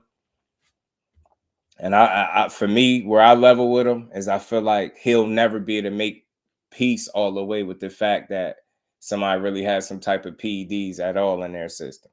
I think that's where he tripping off the most. Devin Haney. That's what I would think. I slid into any mother DMs. You stupid. Loma and Dubois came off losses. Yeah, Loma, Dubois, who else? Fundura. Shit, Spence would have been coming off a loss. If he ever come back, he's gonna be coming off a loss. Yeah. So it happens, bro. But just like I said, specifically as it pertains to Tank Davis, I haven't seen him fighting guys coming off losses. And I think it's something to consider because, you know, now that these dudes are fighting him, they have an opportunity to fight on pay-per-view. So I don't know. I just feel like that's one of the things that would stop him from fighting. You know what I mean? Somebody coming off a loss outside of people complaining. Because look, Loma was coming off a win, a knockout win, and people still was about to trash that fight. Talking about he was too old. So like I said, it's all depend, man, on who you talking to. You know? But like I said, man, Ryan's been trolling this situation, man. He's been trolling. He's been doing a lot of trolling, man. He seems to be taking the situation lightly. Like I said, Bill Haney has some things to say. He had his post. Let me play this real quick. Y'all make sure y'all smash that like button. We're going to keep cooking, man. Don't let this go over your head. Oscar De La Hoya and Golden Boy Promotions were awarded $1 million for damages for the fight Devin Haney versus Ryan Garcia on April the 20th. I asked one question is why would Oscar De La Hoya and Golden Boy Promotions receive $1 million in damages? What damages did they occur? For that, Devin Haney Promotions and me, we thankful to Devin Haney and stepping up and allowing us to do our job with Devin Haney Promotions and sue the entire outfit. So with that saying, the suit stands, and Hall of Fame promoter Bob Arum, I'm ashamed that you as an attorney also would advise that fighters don't sue. I mean, haven't you been sued before? Marvin Hagler, Terrence Crawford, so lawsuits are part of business. Welcome to boxing and the Devin Haney era. In the Devin Haney era, man, nah. See, I'm a nice guy. I'm very respectful. I keep it respectful. I keep it. Ain't no way in hell you just set the table by talking about suing and proceeded to say it's the Devin Haney era. Bro, what? Not because of that, bro. Like this, it don't sound right. It don't. The picture not forming in my brain the right way, bro. When I hear you say that, all I'm thinking about, like, what? The Devin Haney era started off at him getting pummeled by you allowing the fans to draw up the game plan. And now the era, when he sues, the era starts now. I thought the era started when he jumped at 140. What the hell going on, bro? I'm confused. What's going on? Hell nah, you ain't just say that, bro. You ain't just do that. You ain't just tell us the Haney era started because you suing. That's what you saying. Nah, don't do youngin' like that, bro. Nah. I don't know what Bill's saying. I don't think I'm reaching. I'm going to just go ahead and say it. The Devin Haney era started, when he won Undisputed. You could have said that. You know, not because he's suing. The era didn't start because he's suing. I'm just saying the way he set that up was crazy. That was the last thing he said out of his mouth too. The Devin Haney era started. The suit stands, suing the whole outfit. Man, I don't know, man. A little bit too prideful about suing them, man. Y'all got y'all old back. It's people gonna say y'all whining and complaining. I'm telling you, that's what I've been saying. They're gonna say y'all ain't walking the talk, man. Y'all ain't walking it. Y'all was talking it, y'all ain't walking it. Let's talk fashion, my guy. Remo, what's good with it, bro? Hopefully his move finally gets the Haney's gone for good. Nah, they don't need to be gone. The Haney's are good for boxing, bro. Haney's are good for boxing, bro. Look, nobody's perfect. Not everything, the narratives and the personal stuff that, you know, comes out of his pop's mouth. That's that. But him as a fighter, man, he's good for boxing. Devin Haney as a world-class fighter is good for boxing. Young talent doing his thing, man. Hey, look, check this out. This is where I level with him. People are more mad at him for suing than they are at Ryan for cheating him. I get it. You know, you don't think this is the way you handle this situation. I understand. I get it. But I don't know exactly what's in his head. I don't know exactly what they're discussing for me to know how they got all the way to this point. So I'm trying to keep it very fair with my judgment, right? It's unusual. My first glance, I didn't think this is something he should do, but I can't tell him what to do because, like I said, I'm not a part of them conversations, right? Maybe somebody convinced him that it makes sense to pursue this route. It had to be that. You get me? So maybe they see light at the end of the tunnel. For me, I see a headache. I see, you know, you potentially kind of chasing your tail because you're chasing more money from a situation that you said you made a substantial amount of money in this fight, off this fight. You've said that. So I don't know. And then when your father so deaf and said he was sending his son in there to kill him, and then when we see how it play out, and then the way you get your lick back is, oh yeah, you know what? I'm gonna sue. Nah, I don't want to fight him again. I don't want to get no money with him, but I'm gonna sue him. Like, I don't know. This is a gladiator sport, so those two things don't really line up. When you think of a sanctioned boxing match, you don't think of a lawsuit coming after it, right? But at the same time, Devin Haney never pictured a guy having Osterine in his damn system when he fought him either. So I just never know how that affected him. And I think this might show that this did really affect him. And he feels like it had a real negative impact on his career where he should pursue legal action, right? So maybe that's where he at. But like I said, everybody's not as nice as me, man. Shout out to Damon, man, for the 10-piece. Much love, bro. Who's the most hated black fighter on YouTube? I'm so ashamed to be black. I wish I had met so many cools on the internet. Side with Ali Blacks. I don't know, man. The most hated? I don't know, man. All these dudes get too much hate, to be real, because they ain't doing nothing but figuring it out in live time in front of all of us, and they getting critiqued and killed for it. That's why I'm trying to be very down the middle with my Devin Haney commentary. Like, I ain't got to slander him for his move to sue, but it's just strange. It's something I haven't seen, so I don't even know what to expect from it after seeing how it all, you know, unfolded. And then it's like you got a situation where you swung on somebody outside the ring, like, and we ain't never got a box again. Well, right. well. I already been getting these back, but now it's time for you to get your just due. Shout out to my guy, Joe.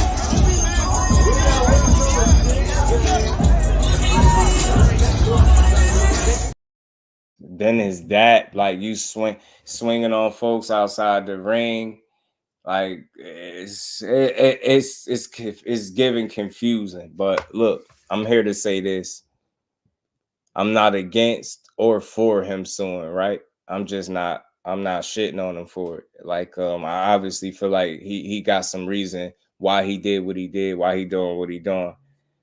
Where I level with him is him being a clean athlete and having to deal with somebody cheating him. That part I get. So, you know what I'm saying? But I did think he was one to get back in there and beat him up. I know we got a list of different examples of fighters that went and got their get back after being cheated. You know, I know the most famous one is that people throw out there is the Margarito and Cotto, you know, with the hand wraps. He beat Cotto down in that fight. Cotto went and got his back inside the ring. I get it. It's tough, man. I don't know. Everybody just don't think the same. Everybody don't want it back the same way, right? He probably don't want to make money with him. And like I said, now that you're suing him, that kind of tells me that you definitely don't want to fight him, because I can't possibly see another fight coming after you sue this guy. You know what I mean? But salute to him. I don't think they need to get out of boxing or nothing like that. I don't think they bad for the sport, right? Nah, you know, they just ain't perfect. They learning on the go. And I think that dealing with Ryan has just been a experience that they probably wish to forget. You know what I'm saying? But it is what it is. Yeah, I think they are too. I think they're taking the loss pretty hard. I do. I could have sue for you stupid. I just only clones. Yeah. Yeah. Mm-hmm. Right. Can Ryan sue him for slapping him? It's crazy, bro. You know, you're gonna be understanding just battery against a boxer. No, that's what I'm saying. I don't know where that goes for him, right? Battery on the boxer. It's strange to hear that though, because it's like you sustain punishment in a fight. And I'm always trying to be understanding, right? Trying to come from the side of trying to understand. Like, I ain't jumping down this dude's throat. And I ain't taking that approach simply because I see it. That just ain't how I'm on it. But I see so many people doing it. He's soft. He this. I don't think so. He a boxer. He tough. He showed you in that fight that he ain't soft. Taking a punishment, right?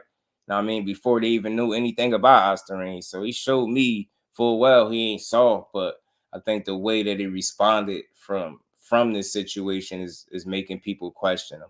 And I don't necessarily go there because, like I said, just don't know. I'm not him. I don't know how it affected him, but one could assume that he taking it kind of hard, and they refuse to let it go by not pursuing legal action, right?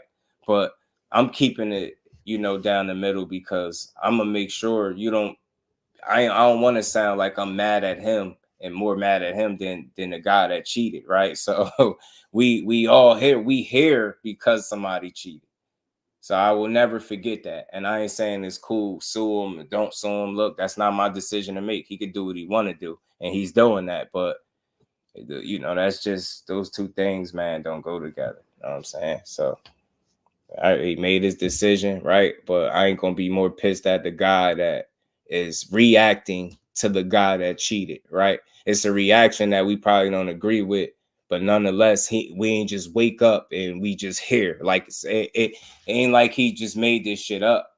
You get what I'm saying? The tests are there. There were failed tests, positive tests to show that this dude has something. So I think that's gonna always be his fight, like the steroid part of it. I think that the PED side of it, no matter how much or how little, that's just a side. That's a part of him that I think he is never gonna sit well. Like, he gonna always feel like, you know what, I got to do something. You know what I'm saying?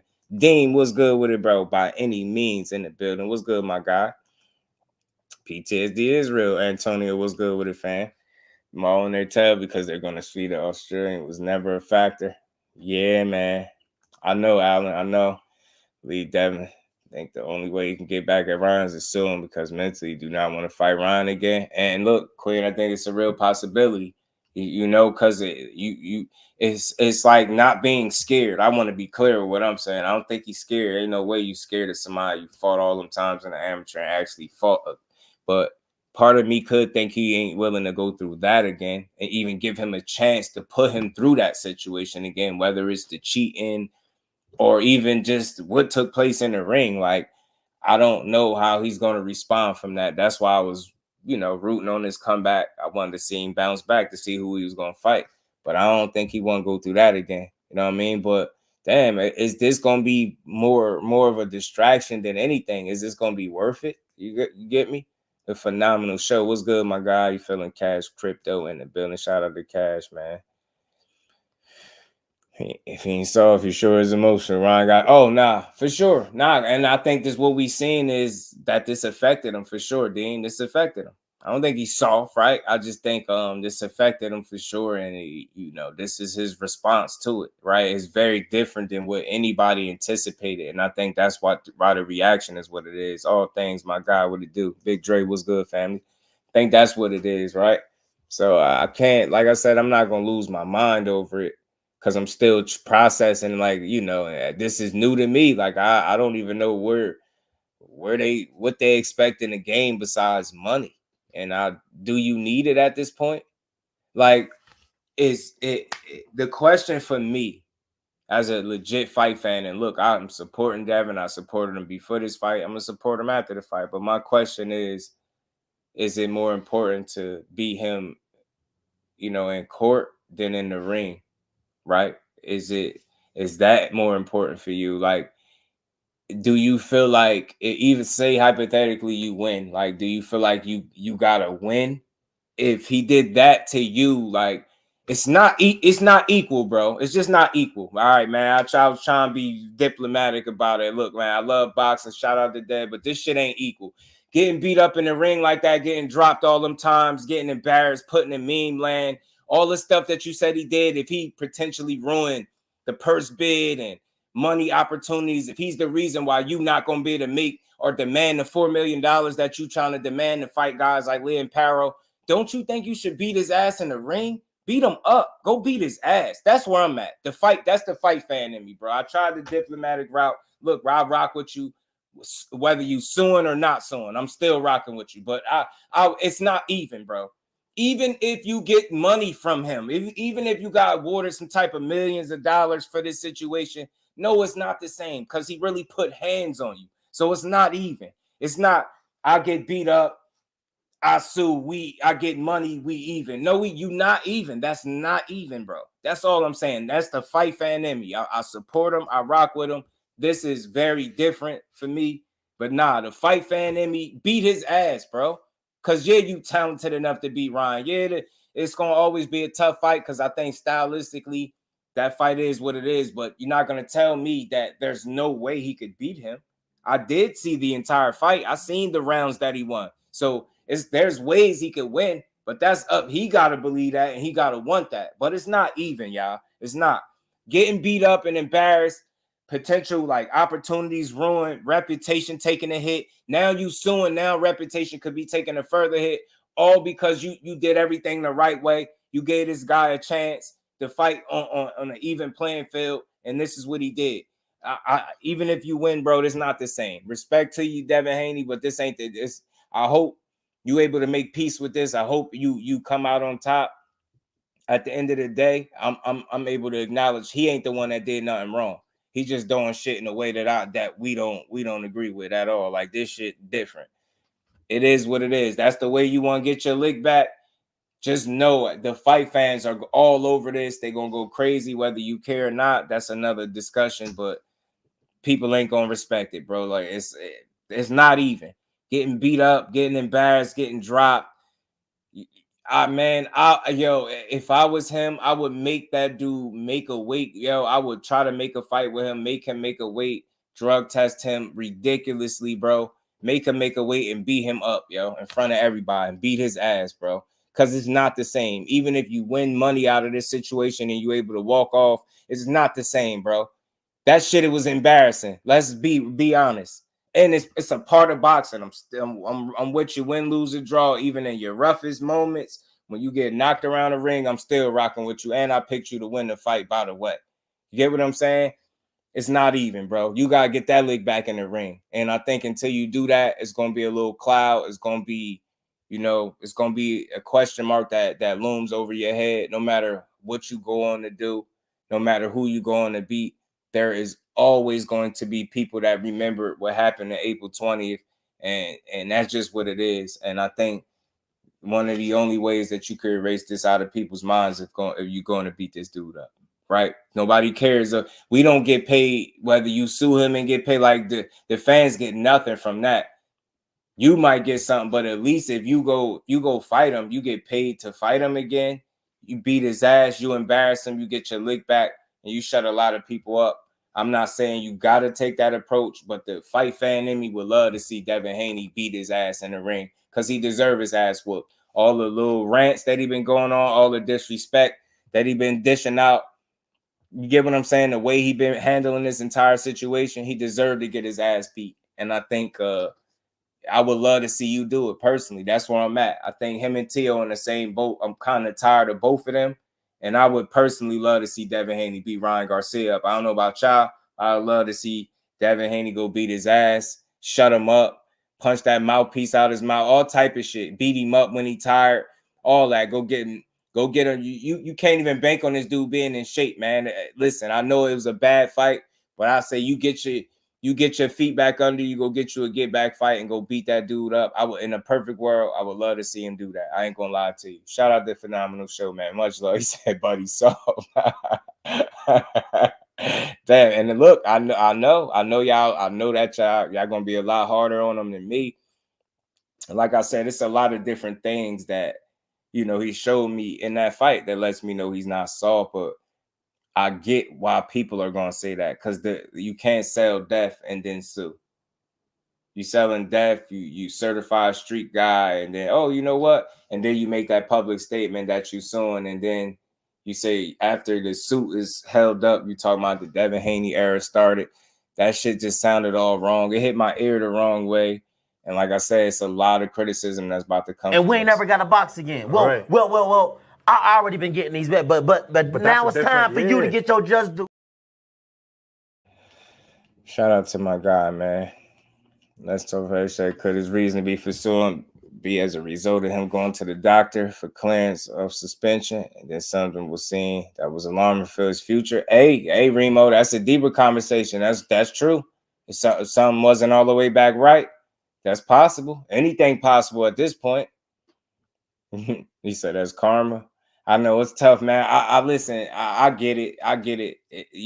Selling to death is going a bit far, but I would never say he deserves this kind of karma, like getting cheated to win, right? If it was a 100% fair fight with no Osterine, I could get it. But shit, nobody deserves to be cheated, right? And I know you're not saying that, but that's where I'm at, right?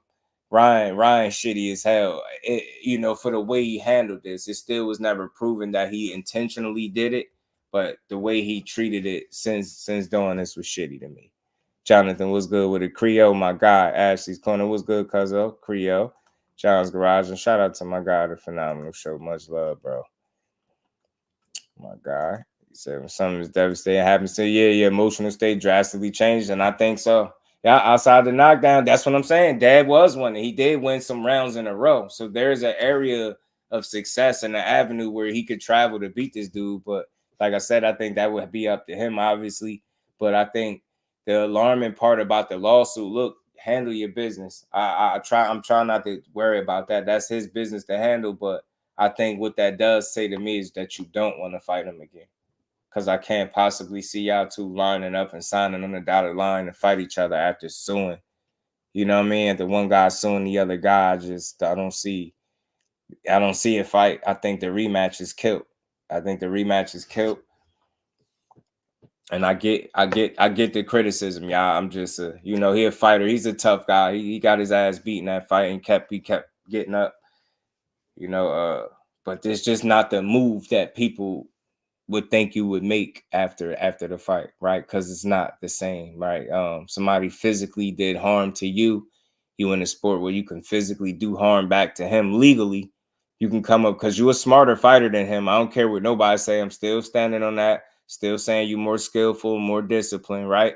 Styles do make fights, especially when you're able to implement said style. But I do think Devin is a better fighter than him and can beat him. But I don't think we'll ever see that fight because he sued him. I think that's off the table completely now. It's over with. You know what I'm saying? Shout out to my brother Kyle Cool. It's over with. Yeah.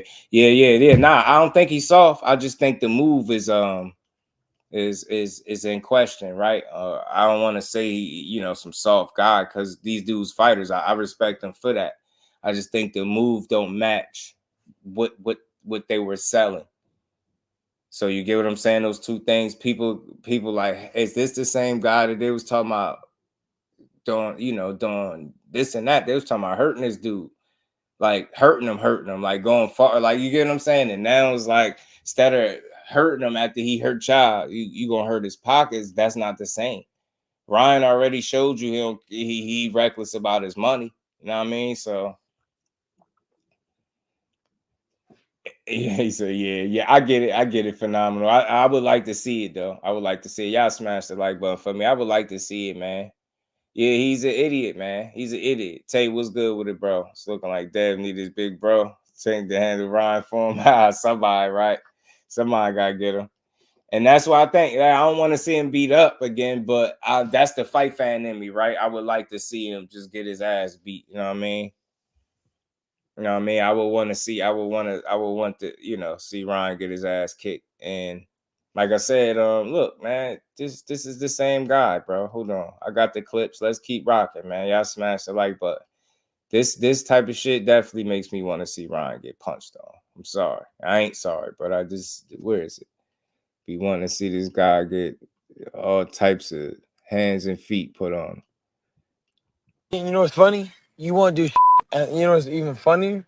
That at the end of the day, Floyd Mayweather fucked a bitch up. What was it? Mike Tyson raped a girl allegedly, and Gervonta Davis went to jail for fucking up a girl, and you could all look that up. So What you what just does Gervonta have to do with what we're talking about right now, Ryan? okay. You Don't want deflect. Don't deflect. no? I'm Don't not gonna deflect. deflect you, little ass nigga. I'm gonna tell you the truth. Hey Ryan, So. fuck you, bitch.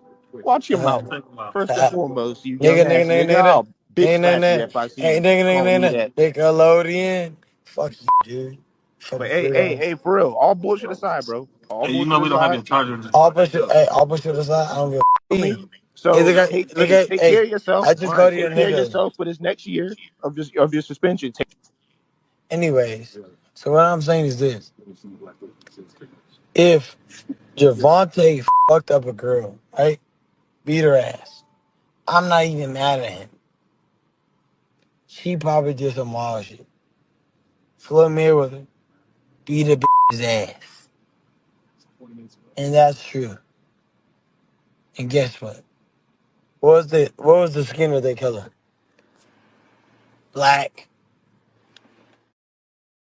Now, free speech, power to you. Talk your shit, but stand on it. But at this point, I ain't gonna lie to y'all. I'm not gonna lie to you. I'm kind of done with them two dudes, man.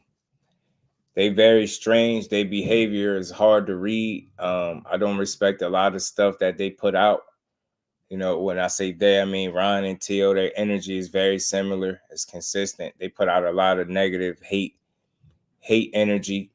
Very confusing with their comments. They always trying to backtrack, double back, and I'm just not with it. He's sitting up talking crazy like that. You speaking down on people. It's just unnecessary.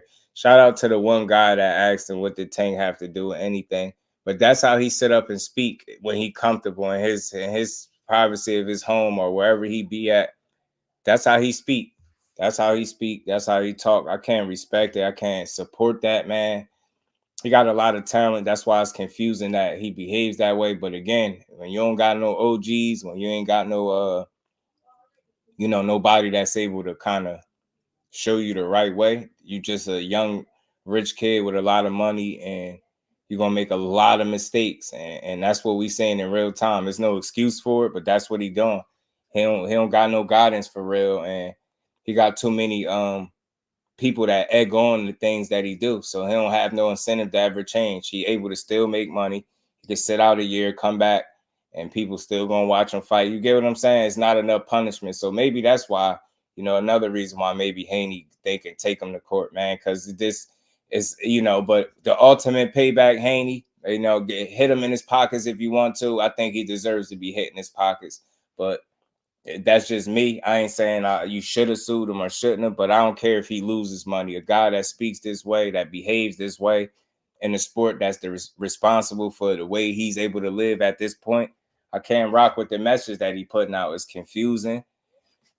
It's very confusing, man. So I just don't support it.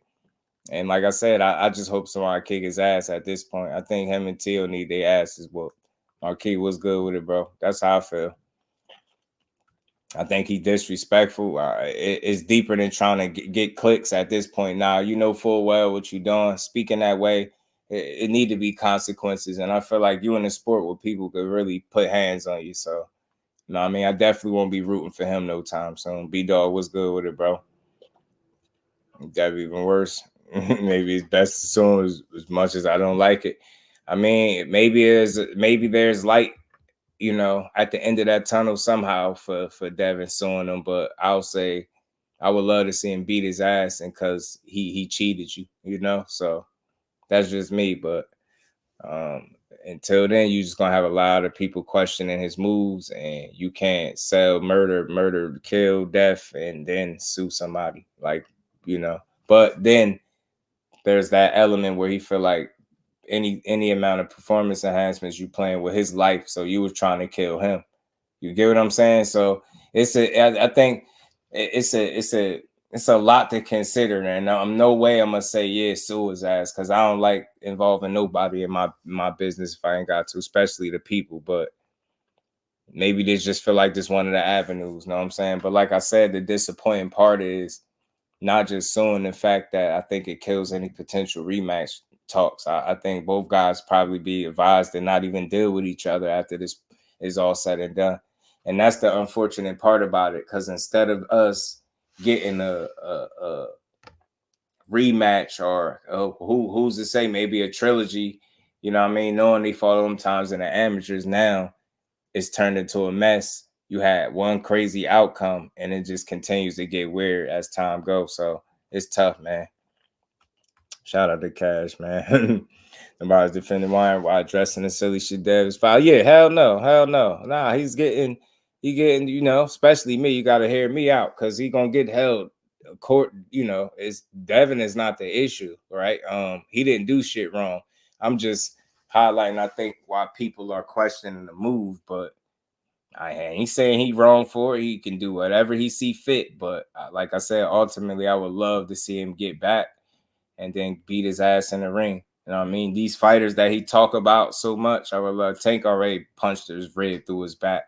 But I'd love to see Dev had several moments, several rounds that he won in that fight. You know what I'm saying? And with a better game plan, in my opinion, I think he could beat him. I think there's always an area or a big avenue where he could be successful, because, you know, Ryan is just not disciplined, not as dedicated, not as focused and committed to the sport. So I feel like it's some areas where he's gonna always lack, but it's gonna always be a tough fight for him. Don't get me wrong, but I do think he can beat him with the right game plan for sure. Mm-hmm. Mm-hmm. Nah, it ain't support. Nah, because look, we direct with what we say and feel, right?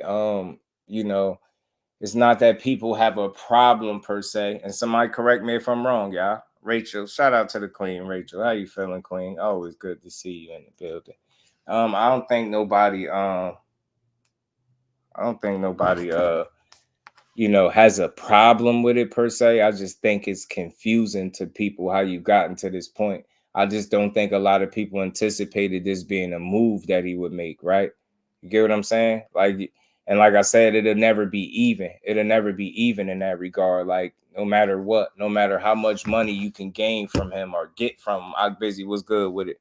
No matter how much money you can gain from this situation, you just will never be able to, you get what I'm saying? Get it back quite the way he got it back, how he got it from you. You know what I'm saying? He got it from you a much different way. You know what I mean? So that's going to be the tough part. That's going to be the tough part. You know what I mean? So I don't know, man. That's it's up to him. And whatever decision he make, him and his team, they got to be cool with it. You get me? So again, I want to be clear from my stance. Anybody be foolish to support Ryan. I'm busy. What's good, fam? Anybody be foolish to support him. What is there to support? He cheated. Ain't shit to support.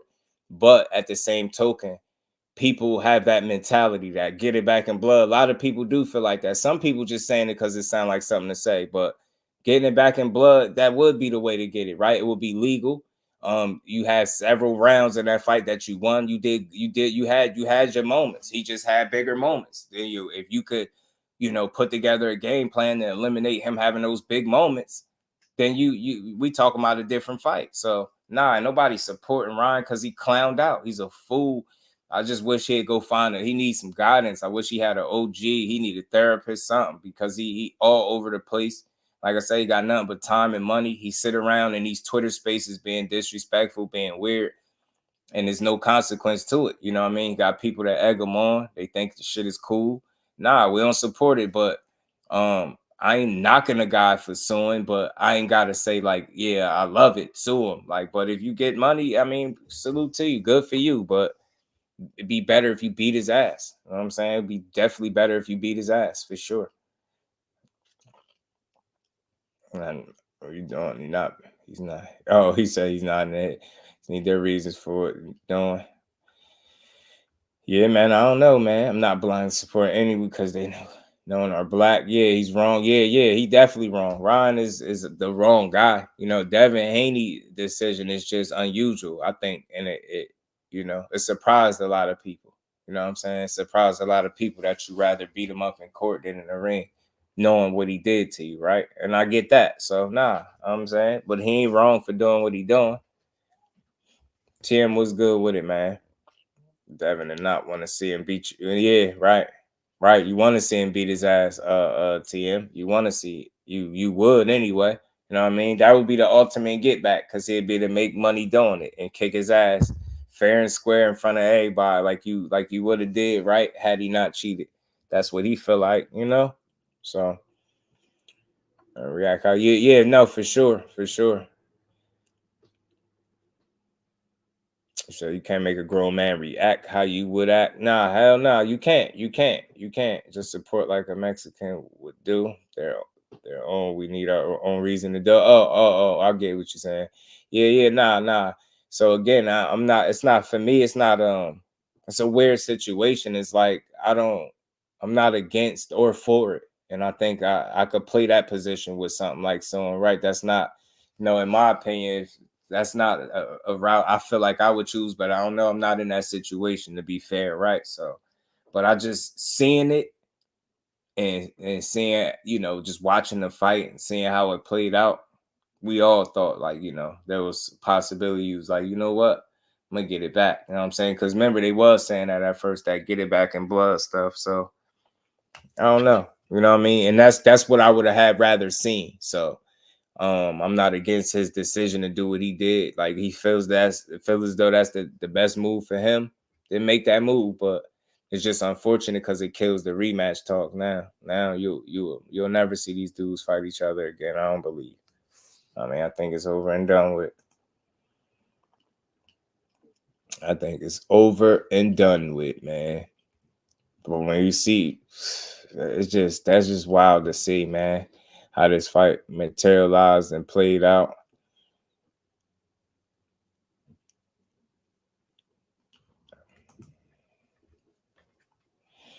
Run with Devin Haney free. I'm gonna say then, oh shit, man, y'all crazy. Dad don't want to run it back because the whooping will be worse. Yeah, I think it's a lot to consider going into the rematch for sure, right? I don't think it's a matter of just, like I said, being scared to do it, but is he up for it mentally? Like, right? Do he want to climb that hurdle again? Do he want to try to get back in there with that dude? Do he want to potentially put himself back through that? Do we want to make money with him? It's a lot of things to consider, and he might be considering no. Like, I don't never want to make no money with him again, but I'm gonna get some money from him. And everybody don't agree with that approach, but it's his decision to make. For me as a fight fan, like I say, I can't stress it enough. The ultimate get back is beating him up. You know what I'm saying? We're the scene of the crime. You know what I'm saying? Revisiting the scene of the crime and going back there and getting it. You know what I mean? It's that simple. He ain't suing because he got his ass beat. He's suing because he got exposed or fight some of his size and, never get another payday. Yeah, nah, I think like I always say, obviously, I feel like the biggest factor is the PDs. I think that makes him feel comfortable possibly doing what he's doing. You know what I'm saying? But Ryan gonna get enough for sitting up on them Twitter spaces being reckless like that with his commentary, man. He said he's scared. He admitted. Yeah, man. I think it's a tough thing though. You know what I'm saying? Because it was your first situation, and it's crazy because you got your O back. So it's like people felt like you lost, but you didn't really lose technically record wise. So you got an opportunity to do something about it. But we'll see, man. Like I said, I think from this point on though, it's over with as far as the rematch talks. You know what I'm saying? I don't think we'll see that. Store re-race, you gonna stop buying groceries. Need either fans, fighters, everybody going home for the rest of his career about that. Well, yeah, about that fight, man. The fight alone, and what actually happened, the fact that 12 rounds was completed, is gonna always make people, have their questions and their reservations about him as a fighter. But sometimes, it's just not your night. Styles make fights, bad game plan. Some things to consider that definitely went wrong for him, but the ultimate question is like, will you ever want to get to a point where you actually do want to fight? But like I said, I think that's over now. I think it's over, and I'm gonna respect it is what it is, but they're gonna have a lot of negative pushback from it. Yeah, right. Phenomenal. It's over. I think it's over with. But Ryan, I don't respect the way he talked. I don't respect the way he talked, the way he give it up. I can't support that energy. You and Tiafimo like two peas in the same pod. Y'all like two birds of the same feather. You know what I'm saying? Y'all should fight each other. Seriously. Like, they should go somewhere and fight each other. Them dudes need to go fight each other. Ryan get beat up just we watch Tank fight 8 Cash. That's what my guy L-Dub be saying. That's what L-Dub be saying. And I feel him. I feel my guy L-Dub, man. But damn, Devin, man, it's unfortunate. He's stupid. He's stupid. You're a fool. But yeah, man, shout out to Devin. Keep doing what you're doing, man. Hopefully he's still planning on his comeback. Cause aside from all this sidebar talk, this lawsuit garbage, hopefully that doesn't deter him from his ring return and coming back and bouncing back strong. That's what I truly want to see happen from this situation. I'm good on Ryan. He gonna have to show me something to make me a fan of him again. At this point, I'm really I can't really support that energy. He's weird. He's young. I get it, but he say too much for me, man. I don't like that energy at all. I just don't like the energy. So the hell with him at this point. But like I said, let's see when he come back, do he fight somebody real or do he sit around and just clout chase? Devin, I just want to see Devin back in the ring. Yeah, I'll be at Motown. That's what I'm saying. I would love to see him just kick his ass. I ain't gonna lie to you, y'all. I don't care if it had to be a death of 1,000 jabs, y'all. If I had to see Devin jab him 1,000,000 times to beat him in a rematch, I don't give a damn. I would love every jab. You know what I'm saying? Just because of the way he handled the situation, he showed, whether they proved intent or not, he just showed no compassion for the situation. Like none of that. You've trolled, you made light of it. Like you keep talking crazy.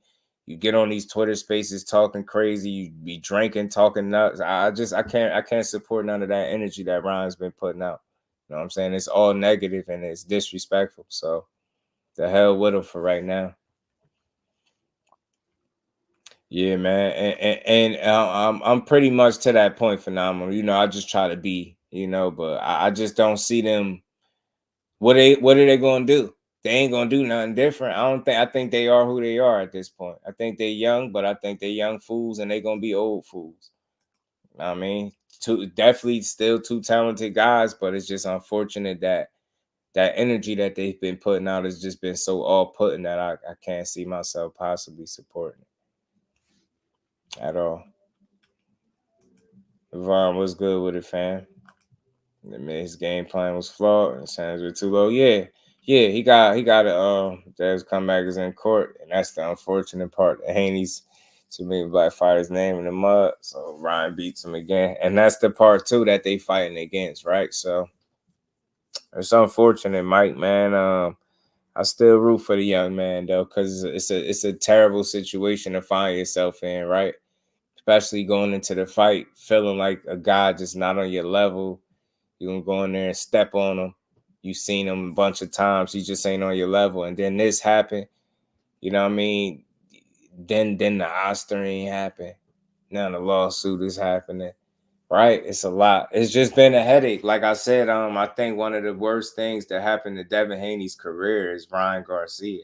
And I'm not talking about the fight in and of itself. I'm just talking about everything that came with doing any business with Ryan Garcia. He's been very disrespectful from racial slurs to racial rants.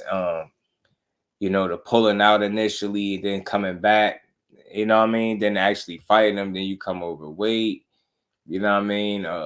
Just everything that came with it. Then the actual fight in and of itself, that played out. Then you got Osterine, right? Now I gotta sue you. Well, you ain't got to, but so it's just it seems to be this has been the most, like he didn't need Ryan Garcia and with everything that he brought right, because it just wasn't a fight with him.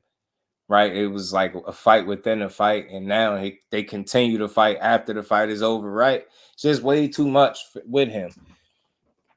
I just think he was doing just fine without him, and I'm not trying to be funny. I think he should have just went ahead and fought Sandor and Martin, got him out the way, and just kept doing what he was doing.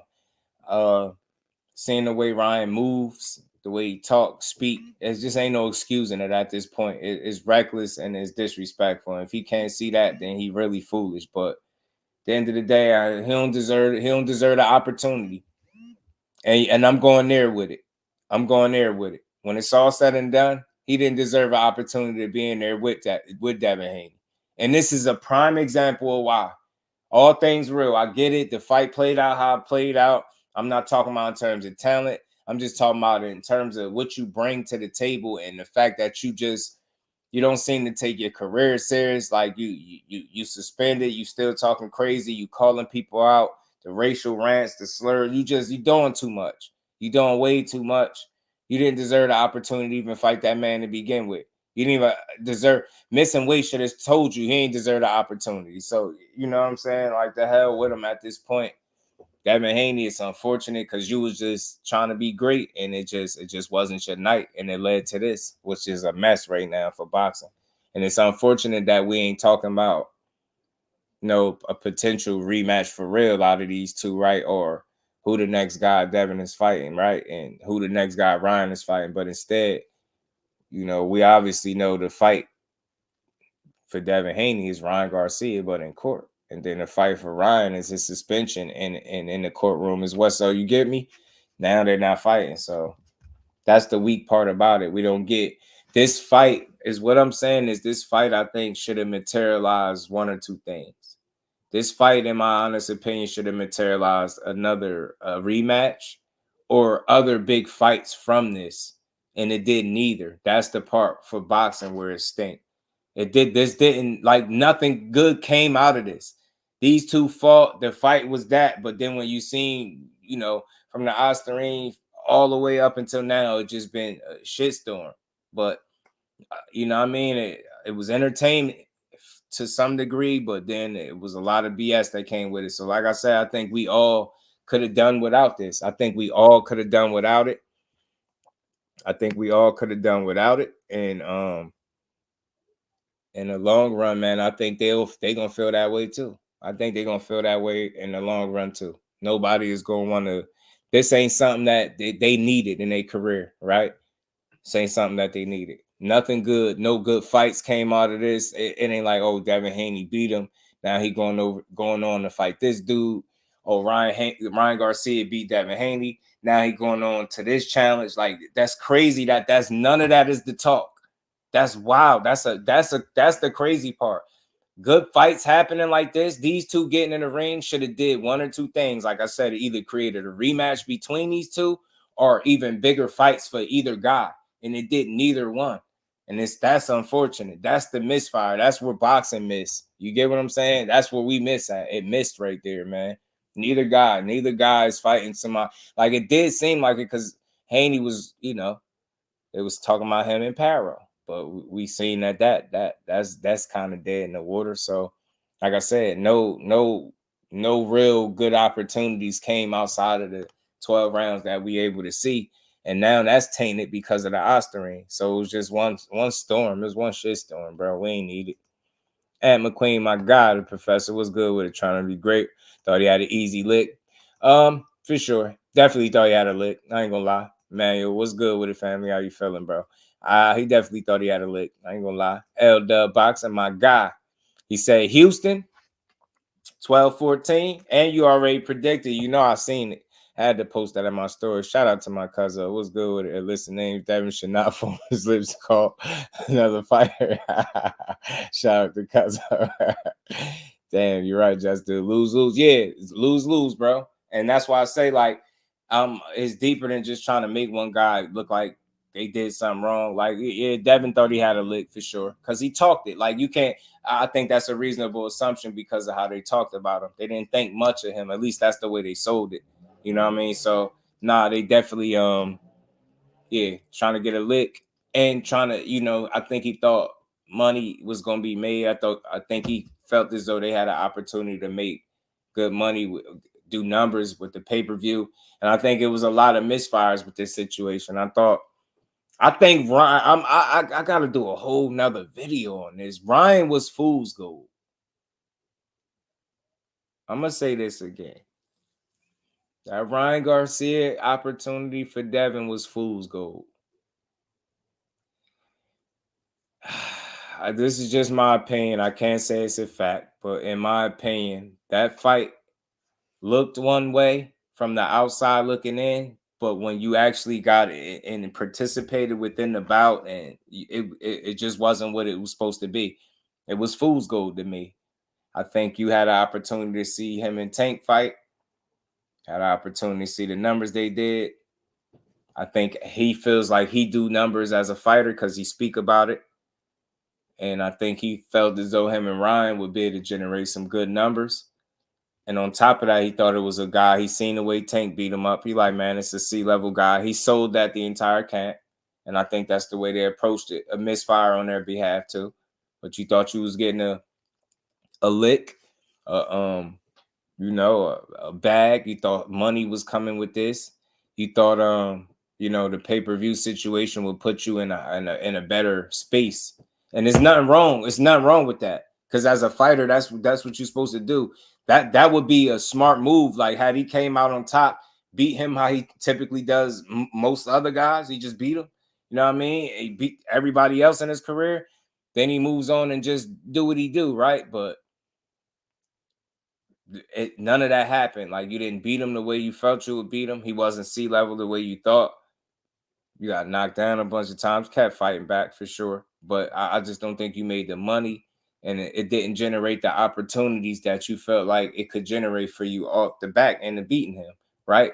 Instead of, like I said, a rematch or something being talked about between the two, or you going on to fight an even bigger name or somebody else, or numbers being talked about, right? None of that stuff is available to you. Instead, you're taking him to court and you feel like he damaged your reputation. So you get what I'm saying? The Ryan Garcia opportunity for Devin Haney was fool's gold. It wasn't what he thought it was, in my humble opinion. I just don't, and there's nothing wrong with that. You how Anthony Joshua say, you roll the dice. There you go. They rolled the dice. And I just don't, they didn't get the outcome that they typically get, which is a win. So, I mean, it's part of it. But like I said, he could have did without the Ryan Garcia experience, respectfully, y'all. Devin Haney could have did without it. It just was no good from it. And it just seemed to be all bad. You getting bad press. You like, think about it. Imagine a world where you don't do anything wrong, but you play the cards that are dealt, man. You made a decision most people feel like they won't make from the outside looking in, right? But you still didn't do nothing wrong, and you getting all the negative pushback. The lawsuit talk is overshadowing now the PEDs and the Osterine.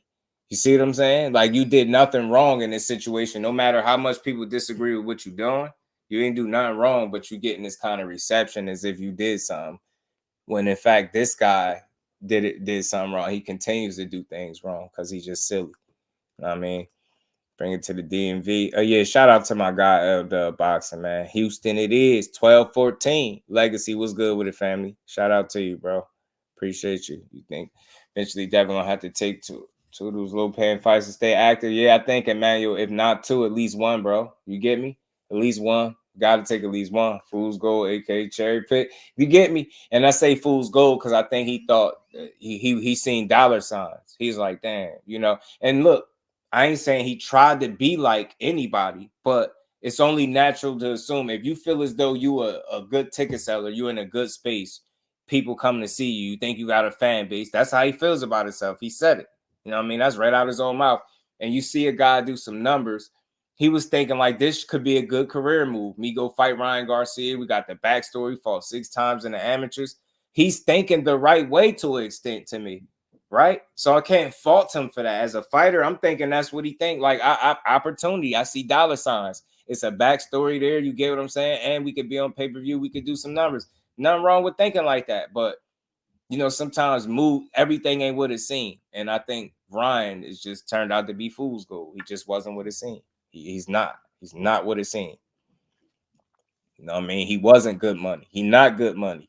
He wasn't somebody that deserved to share the ring with you. You know what I mean? The way he behaved, the way he treated it since everything is transpired, just it's a guy that you was probably better off not even fighting in the long run. You know what I mean? And that's sad to say. But it wasn't worth it. Like, when it's all said and done, it's you meeting Ryan Garcia in the ring as a professional worth it. And I don't think you could say it was. Yeah. Yeah, he talking about that bag. Yeah, he's definitely thinking about money and numbers. CJ was good with it for sure. Yes, yeah, and in his mind, maybe he was a cherry because you called him C-level. So you know what I mean. So there's that fight. Not in my hometown, DC. David Durrell, nah. Houston, I ain't surprised for that. Tanks in my states. Now for debate, I'm in the building. Right. Shout out to Creo. I love this sport, man. Gotta love it. Yep, we wanted to use the Ryan win, catapult him to the next level. That's what I think, and there's nothing wrong with that because it's a strategic move. It's a risk still because of he got a left hook from hell, right? But it was a calculated risk in which I think he felt like he was going to obviously come out on top. You know what I mean? And it didn't come to fruition, right? It didn't work out for him. You know what I'm saying? He was unable to make that happen for himself. But like I said, that's thinking like, that's kind of like I said, the thought process behind it, if in fact that's what he was thinking, because it seems as though that was it. It's not a bad way to think, to approach it, right? That's what you do. You take fights to move your career to the next level. And I think he felt as though the Ryan fight would do that for him, and it just didn't do it. I mean, kind of backfired, to be real. And like I said, the night went wrong for him. It was a bad night in the office. Then you get to questioning yourself. Then you get word that he Osterened out. You know what I'm saying? Now, fast forward to today, now you're suing. So it just went horribly wrong. The Ryan Garcia experience was not a good experience for Devin Haney.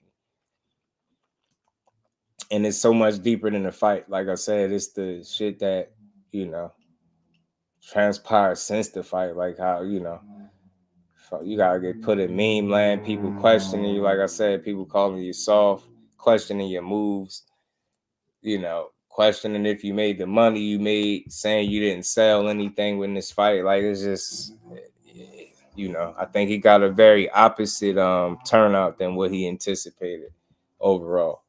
So it's always a situation where you could learn from, and I'm pretty sure somebody like him and Bill, they young, smart guys that they'll figure it out.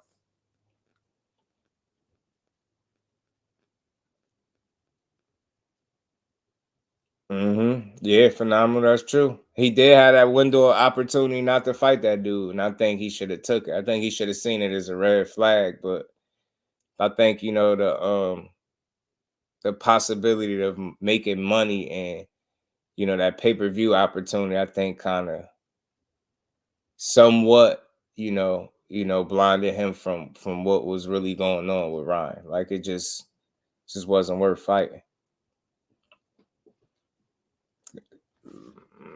Kello was good with it. Yeah, possibility could have overlooked him, seeing him drinking, partying, having fun, assuming that he wasn't taking things seriously, and then you know, that could have been the beginning of the end for you. Just like Arnold Rose do his job as a stand-in, man. That or damn it, even I question now, and you should have just maybe fought Sandor Martin to begin with. Should have just probably fought Sandor Martin, bro.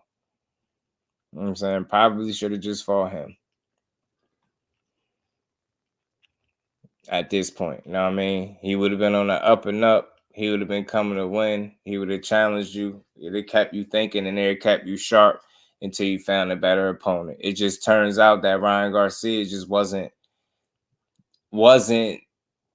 you know, it just wasn't the experience, right? It just wasn't what it was supposed to be. That was supposed to be like a tiebreaker to some degree, right? 3-3, you know what I mean? It's amateurs and they fight that. That's number 7. That's like game 7. It was so much they could have played off that, but it just turned out to be a nightmare.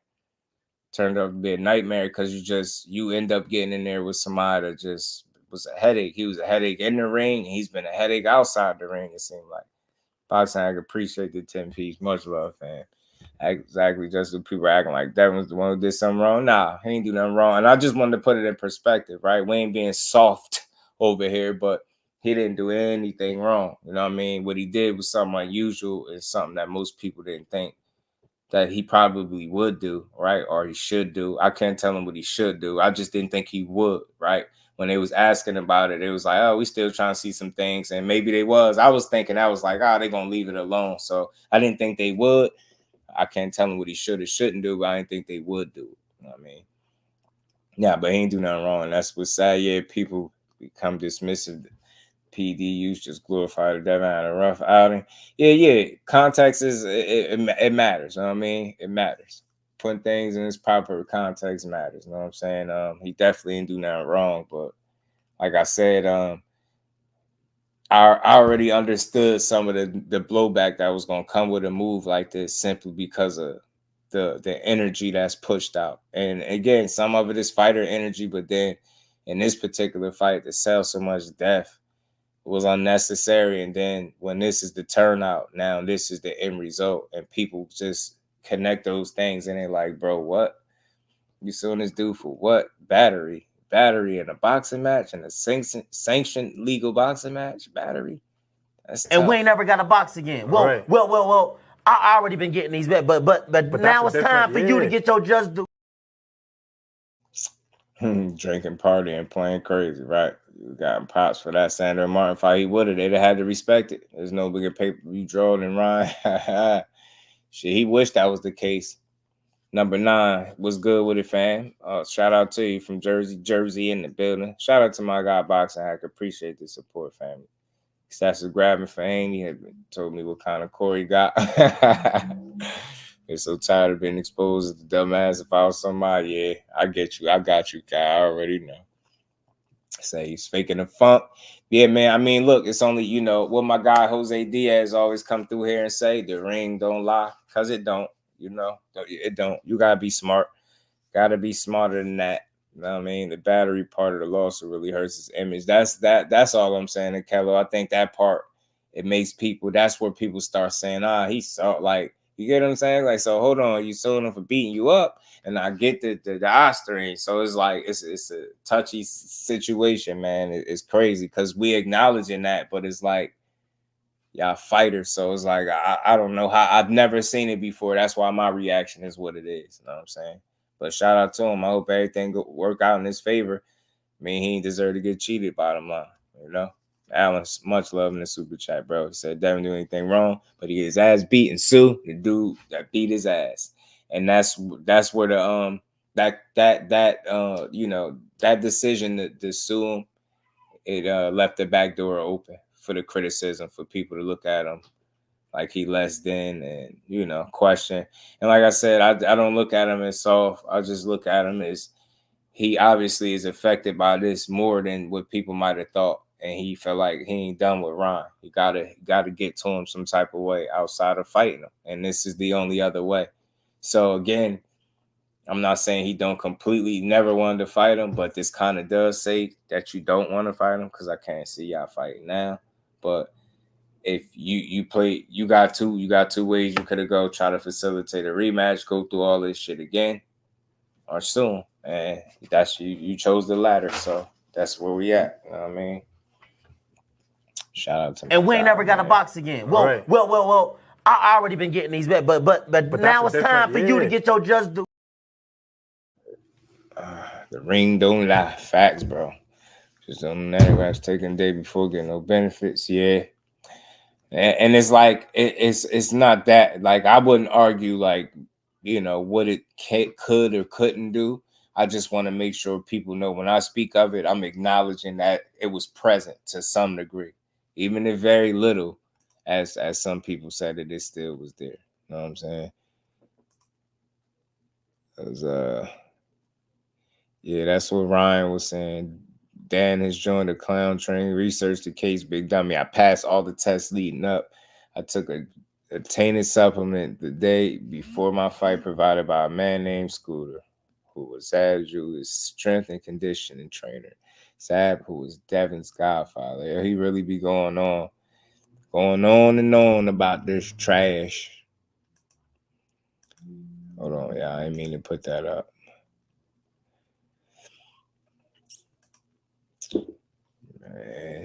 So yeah, man, it was him, Your Honor. They killing him. That's how they treating it right now. Definitely haven't seen anything like Haney and his team. Yeah, so, yeah. I mean, that's new. It's new to me. And again, it's so much boxing I haven't seen. I ain't trying to make it seem like I've been around it for 80 years or nothing. But you know, it's a lot. This is new. Out of all I've seen a lot of boxing, and I've never seen this. You know, like I even wonder, like how I wish I could just understand for, you know, information purposes how strong of a case this is, and if it even makes sense at all, right? Do he really have a case here? You know what I'm saying? And you know, but it's just a money chase thing right now, because it's like I said, you can't do nothing else but get money from it, if that's even the case. And you're gonna spend money to get money, right? In this case, that one forever. His face rubbed in the mud over this. Yeah, man, they're gonna be on this helmet, man. Yeah, Cash, is unfortunate, but that's where we at. That's where we at. That both said from the beginning, it's personal, not just boxing.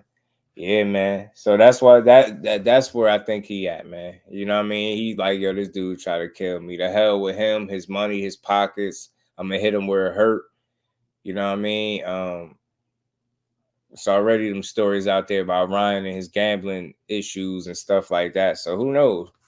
It could be, you know what I mean? Like I said, they're like, hey, man, we're going to hit you every way possible, but we ain't getting back in the ring. They made a video on Twitter regarding the Tank with my fight. Damn, what they do, man? They got the OG pissed off. Shout out to the OG for not, man. Somebody made a video on Twitter regarding the Tank of my fight. Wow, they cut from trashing the fight. Cause that's what they said is supposedly coming. But like I said, man, I've seen worse stuff. I've seen worse fights, bro. We've seen worse fights. Oh, they've been trying. Yeah, shout out to them. Like, we ain't doing that. One thing, I'm very consistent, man. Unless Lamont Roach was a trash fighter, that's the only way the fighter be trash. You know what I'm saying? You know what I mean? And I get it. Stacking people up against Tank, finding, you know, the perfect opponents to line Tank up with is not easy. You know what I'm saying? It's not easy, especially when guys are doing other things. That's all it is, bro. Superman, what it do, my guy? Shout out to Fresh Baker. You already know. Appreciate you, bro. Looking forward to Roach versus Tank, champ versus champ. Yeah, right. We ain't crashing out on that fight, man. We supporting it, man. It is what it is. People gonna be mad. we said all we could say. We said all we can say. Shout out to both of them. Great opportunity for Lamont Roach. I never seen him lay down, not try to win a fight. Yeah, he lost to Hearn. He's gotten better since then to me. He's a legit champion, a legit challenge, right? How good of a challenge, how tough of a challenge for Tank Davis, it remains to be seen. You know what I mean? I know people ain't giving him much of a chance, but shit, who was just like an 18-1 underdog? Wasn't that Daniel Dubois? Wasn't Daniel Dubois just like an 18-1 underdog? Or something crazy like that?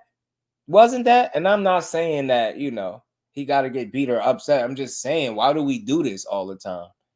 Like, if we say every fight, we know exactly what's going to happen and exactly who's going to win, but we be wrong. We've all been wrong. So all I'm saying is I don't think there's no way the fight won't be a good fight, for as long as it lasts. Keywords, as long as it lasts, I think it'll be a good fight. Yeah, right. You already know. Shout out to my brother Cal. Hopefully we get Loma after. Yeah, man. First quarter, man. That timeline sound right. You know what I mean? He said every single time. He said, I just went through the timeline. Phenomenal. You was probably here for it. Like, man, so much going on, so many moving parts in boxing. And just it be so much out of people's control when you dealing with other guys, man. Tim Layton was good with it, bro. Give Roach a shot, good paydays. Black brothers, yeah. Pull some people up. People, it's so much, it's a lot to like, man. And it wasn't the first option. So again, I can't stress no more about that. I think I said everything I could on that. It's a good fight. I think the undercard is gonna be real good. I think you're gonna get your money's worth. I think Tank always delivers. He always give you your money's worth. I mean, people stuck like they always do, complaining about his opponent. So what else is new? We don't care over here. We just want to see the boxing. Yeah, we call for the big fights. We pay for them, but we demand them, all of that good stuff. But we don't cry when we don't get it, though, either. You know what I'm saying? So it is what it is. On to the next. But I'm looking forward to this fight. If it in fact is, oh, yeah, my guy said in Houston, 12-14, December 14th, Houston.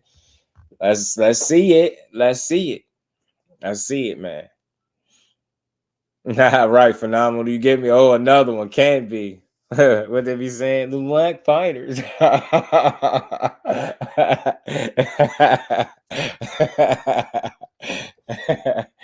DC taking my door. Oh, Dub said Houston. So I ain't mad at it. I ain't mad. I like it, man. I like it. Get your popcorn ready, man. Get your popcorn ready. Should be a good one, man. Should be a good night of boxing, y'all. For sure. It should. Houston. Shout out to my guy. Yeah, shout out to my guy, L-Dub, man. Houston, we have a problem. Nah, Houston, we got to fight, damn it. Let's go. Let's see it, man. Let's see it. He don't miss, too. Shout out to L-Dub Boxing for predicting this damn fight. He called it. He called it. He called it in advance, man. He called it. My guy called it. Let's see it. Why is Andy Cruz not an option for Tank? Way too early. Schuler. My bad. I don't want to say your name wrong, Jameson. Nah, that's way too early. Andy Cruz. Did you see Andy Cruz just get hurt? And I know it's a fight, but did you see him just get buzzed by Antonio Moran? It's really levels, and he's still wet behind the ears. That dude got like 4 fights. Imagine Tank fighting that dude on pay-per-view. They'll go crazy. Bro. It just wouldn't make sense. And like I said, I went through the timeline. I think I did a good job at breaking down exactly what made sense. You know what I mean? If I'm negotiating with Loma, you know what I mean? That's what they're doing right now. If Shakur is dealing with Matchroom and Eddie Hearn, because that's who's making him an offer and nobody else is, right? Not saying nobody made no offers, but I'm just saying that's the one he went with. And PBC wasn't one. Boom. No Shakur. And he's hurt. Take him off the table. Baranchik. Bob Arum ain't sacrificing him. Take him off the table. Loma took himself off the table. There go all the champions out the window. You get me? All the champions out the window.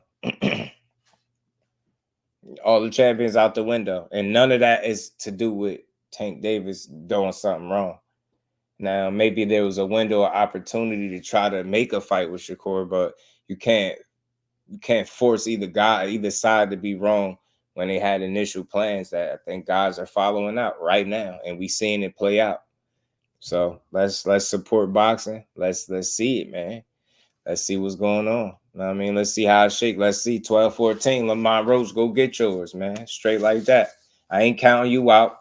I ain't saying you gonna win, but I ain't counting you out. I ain't sitting here trashing this fight, and he ain't no trash fighter. The dude gonna bring a good fight.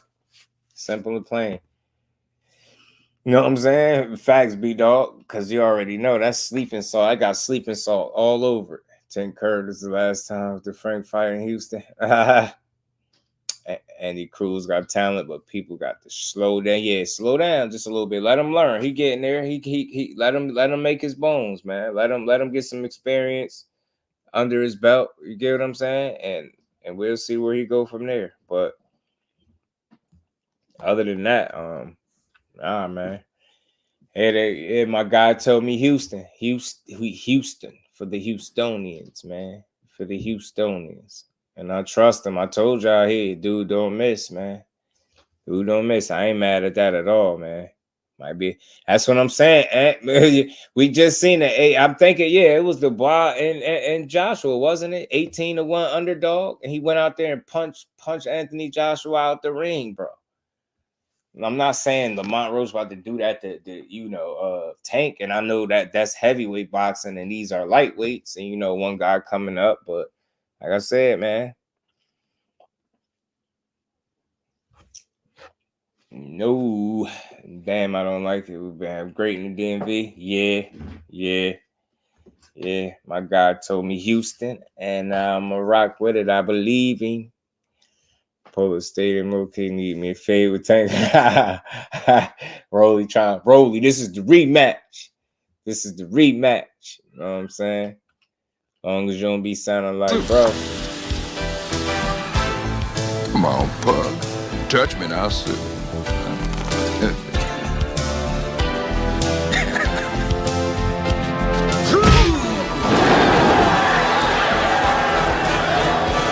me for what? That's right. Right. That's right. That's Ryan right now. Sue me for what? That's Ryan. Yeah. I'm here in Houston, Cal. Houston. Shout out to my guy L Dub, man. Yep, I'm here in Houston. Houston, y'all got a problem. You got a good problem, Houston. Still trolling you since you got knocked out by Tank. Oh man. He's like, touch me and I'll sue. Ryan said, for what? I ain't got no money. Ryan said, I ain't got no money. You know what I'm saying? I ain't got no money. Oh, real quick too. Yeah, real quick. I wanted to play something real quick for the damn. Boxing hacker, you here real quick though. Real quick, I'm gonna play this video with this UFC fighter, man. Making her weight cut. Yo, check this out. Check this out. Check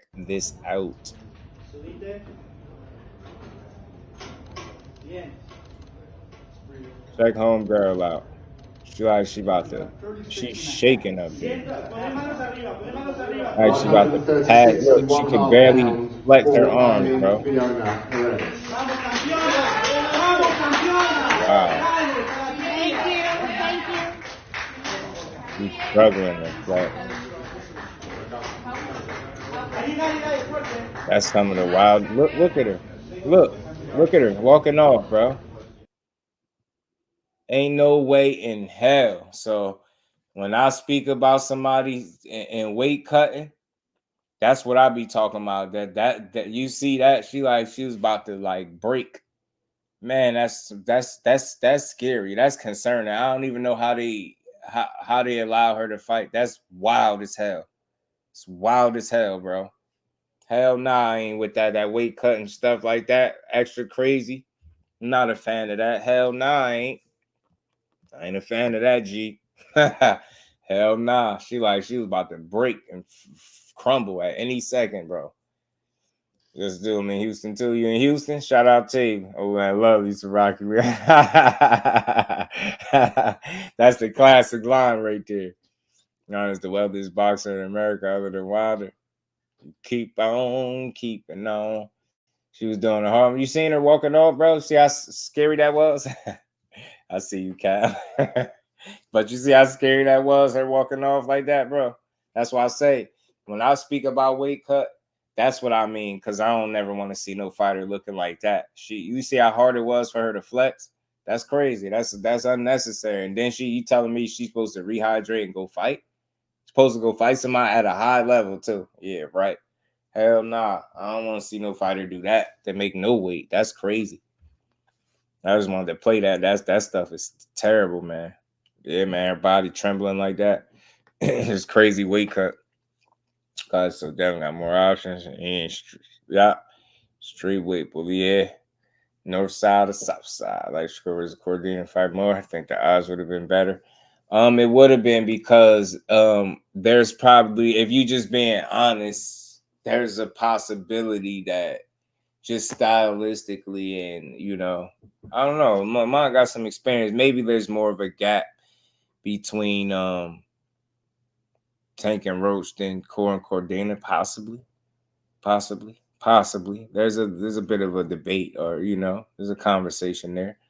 But I think ultimately what I look at it is, you know, one was a former champion coming off a loss. This one is, you know, he has a loss, but not coming off a loss, as a current champion at a lower weight class. They're very similar.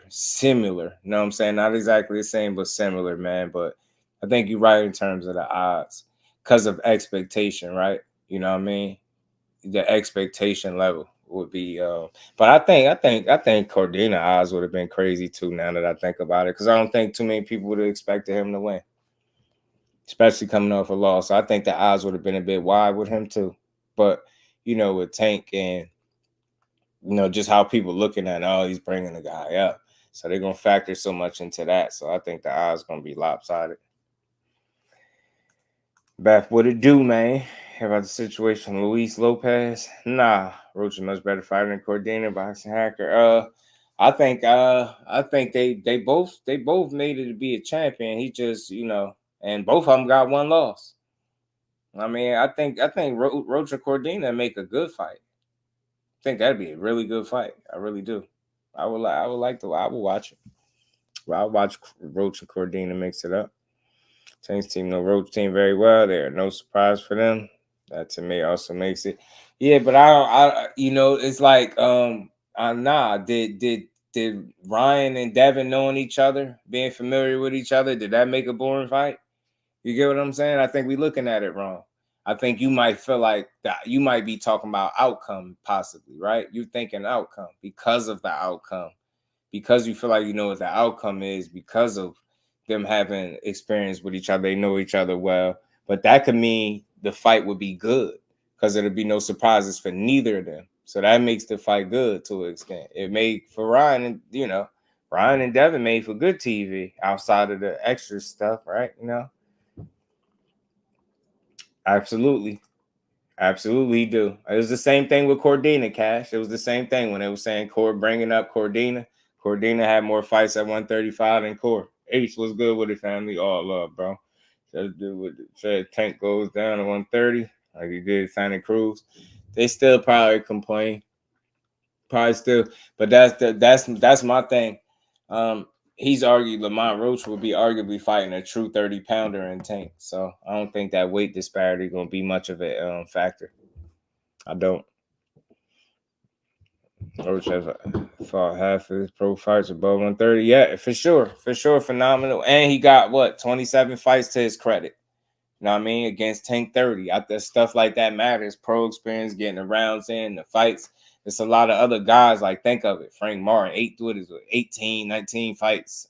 You know what I'm saying? So this dude got more pro fights than these guys and currently holds the title. So it's not a bad fight, man. People just want to be mad, you know? Should Derek get suspended for swinging at regular civilians? Nah, you shouldn't get suspended, but because I don't think his punch landed, but he got to be smarter in those situations and let people crash out for him. I don't know what was said. I think they said the guy said the N-word or something like that, but yeah, you still got to let your team crash out or your people around you. Let them handle that for you. Not crash out, but let them handle that for you. So now I don't think he should be suspended there, though. Just got to be smarter, because that type of stuff could lead to a lawsuit that he don't need. Man, about 130. Yeah, they ain't going to be big. Yeah, it's going to be a good fight, bro. Roach, yeah, that's what I'm saying, tunnel vision, and he'll be bigger on the fight night, too. And Shakur versus Roach, I would be cooking Shakur. Probably so, bro. But you know what? It's not all bad, because that also tells me what people think about Shakur without saying it. When people trip about who Tank gonna fight, when they was tripping saying Loma too old, he waiting him out, they just telling me what they think about Tank and how dangerous he is. That's all. When people complain about who Shakur fight, to some degree, they just telling me how good he is without saying it. You know what I mean? But you can't. This is the thing, man. People got to stop cooking good matchups and good fighters. Like, if you can't lose in the sport of boxing without being deemed trash, then the sport is in trouble. You know what I'm saying? The sport is in trouble. Jay's a champion. Some of y'all say it too. That's help. Yeah, man. That's why it's all about keeping it consistent, Cash, man. You keep it consistent, you ain't never got to backtrack, you know? A good fighter, it consists of two good fighters. You know what I mean? A great fight consists of two great fighters. Sometimes it consists of two good fighters that have great performances on the night, you know? Very subjective, man. It just all depends on who you talking to, man. I can't be trashing fighters at the one loss. And that's the same. Lamont got one loss. Cordina had one loss. Lamont got a draw. You know what I mean? So, but that's it, man. The dude has learned since the loss. He's gotten better, and he's become champion since then. I don't see what's the not like, you know? I don't know what's there not to like. Tripping over.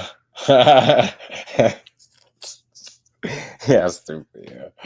Y'all crazy, man. Y'all make sure y'all hit the like button for your bro, man. We ain't done yet, though. We gonna keep cooking. We ain't done just yet, y'all. We ain't done just yet. Shout out to you. And Shakur scenario, his team knew his hand was bad, wanted to be at 100%. Just a thought. Yeah, I mean, I just feel like maybe, you know, it's one of those things where it sounds like, to me, it's one of them things where it might be some issue there, but you could fight through it.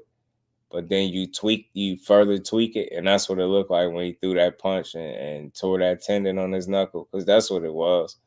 I mean, I don't think they could have known that. I think it just happened on the spot.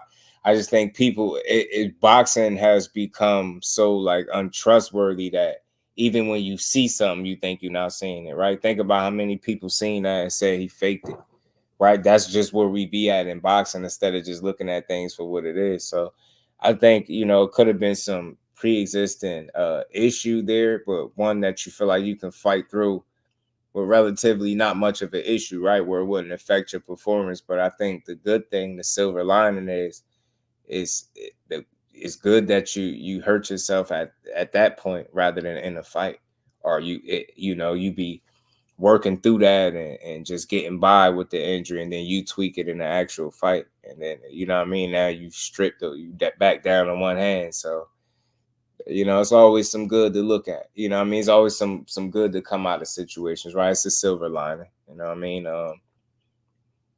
Better to rehab and get that situation dealt with, right? And who knows, it probably could have been something he was putting off, you know what I mean, that got worse over time, anything, right? Or could have just, I don't know, you know what I mean? I don't know, but just like some freak injury to me from watching the video.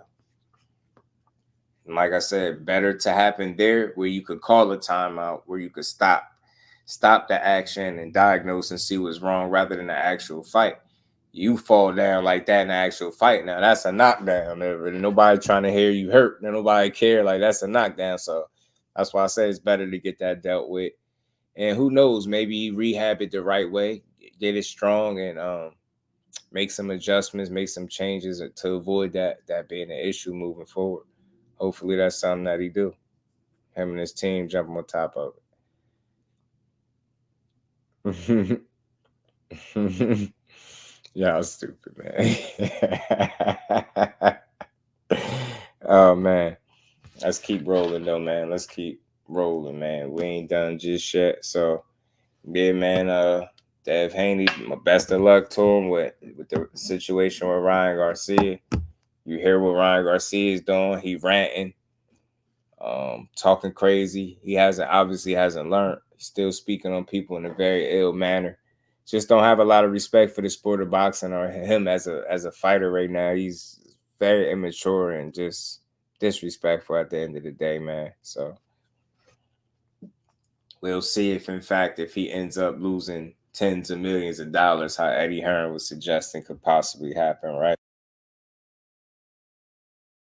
He loses that much money in this situation. But I've been wrong before and I'll be wrong again. So we'll see. I ain't no lawyer and I don't know how strong of a case he got, but it just sounds weird, and maybe because it's the first I heard it, but we're going to see what's going to happen. Wait to see it as a pay to fight. Yeah, man, he got it as long as he take the fight, man, because they claimed they didn't want no tune-up this trip, and they blamed Cord for ducking, so hopefully he actually take that fight. I know he's supposed to be fighting Tevin Farmer next, so hopefully February roll around, he get in there and do what he's supposed to do. No more smoke and mirrors, no more BS, just get in there and make a fight. And may the best man win. Simple and plain for me.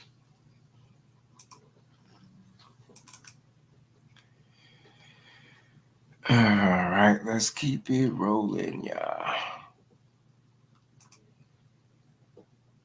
Let's keep it rolling, man.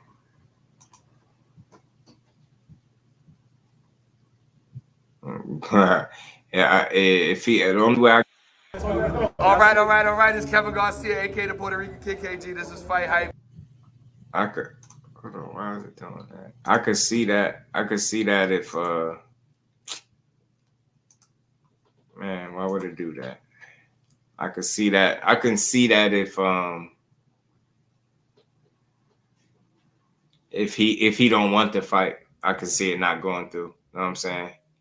If he don't take the fight, David, then it's gonna be more of the same. We just gotta call him what it is, man. And just say he just don't want that fight, and they not confident him as a fighter and them as a team. But they waited till Cordana was in the picture to come out and make a statement saying that they wanted, that they didn't want the tune up or whatever, but. That stuff be smoke and mirrors. I don't be believing, I don't be believing coaches and trainers sometimes with that BS.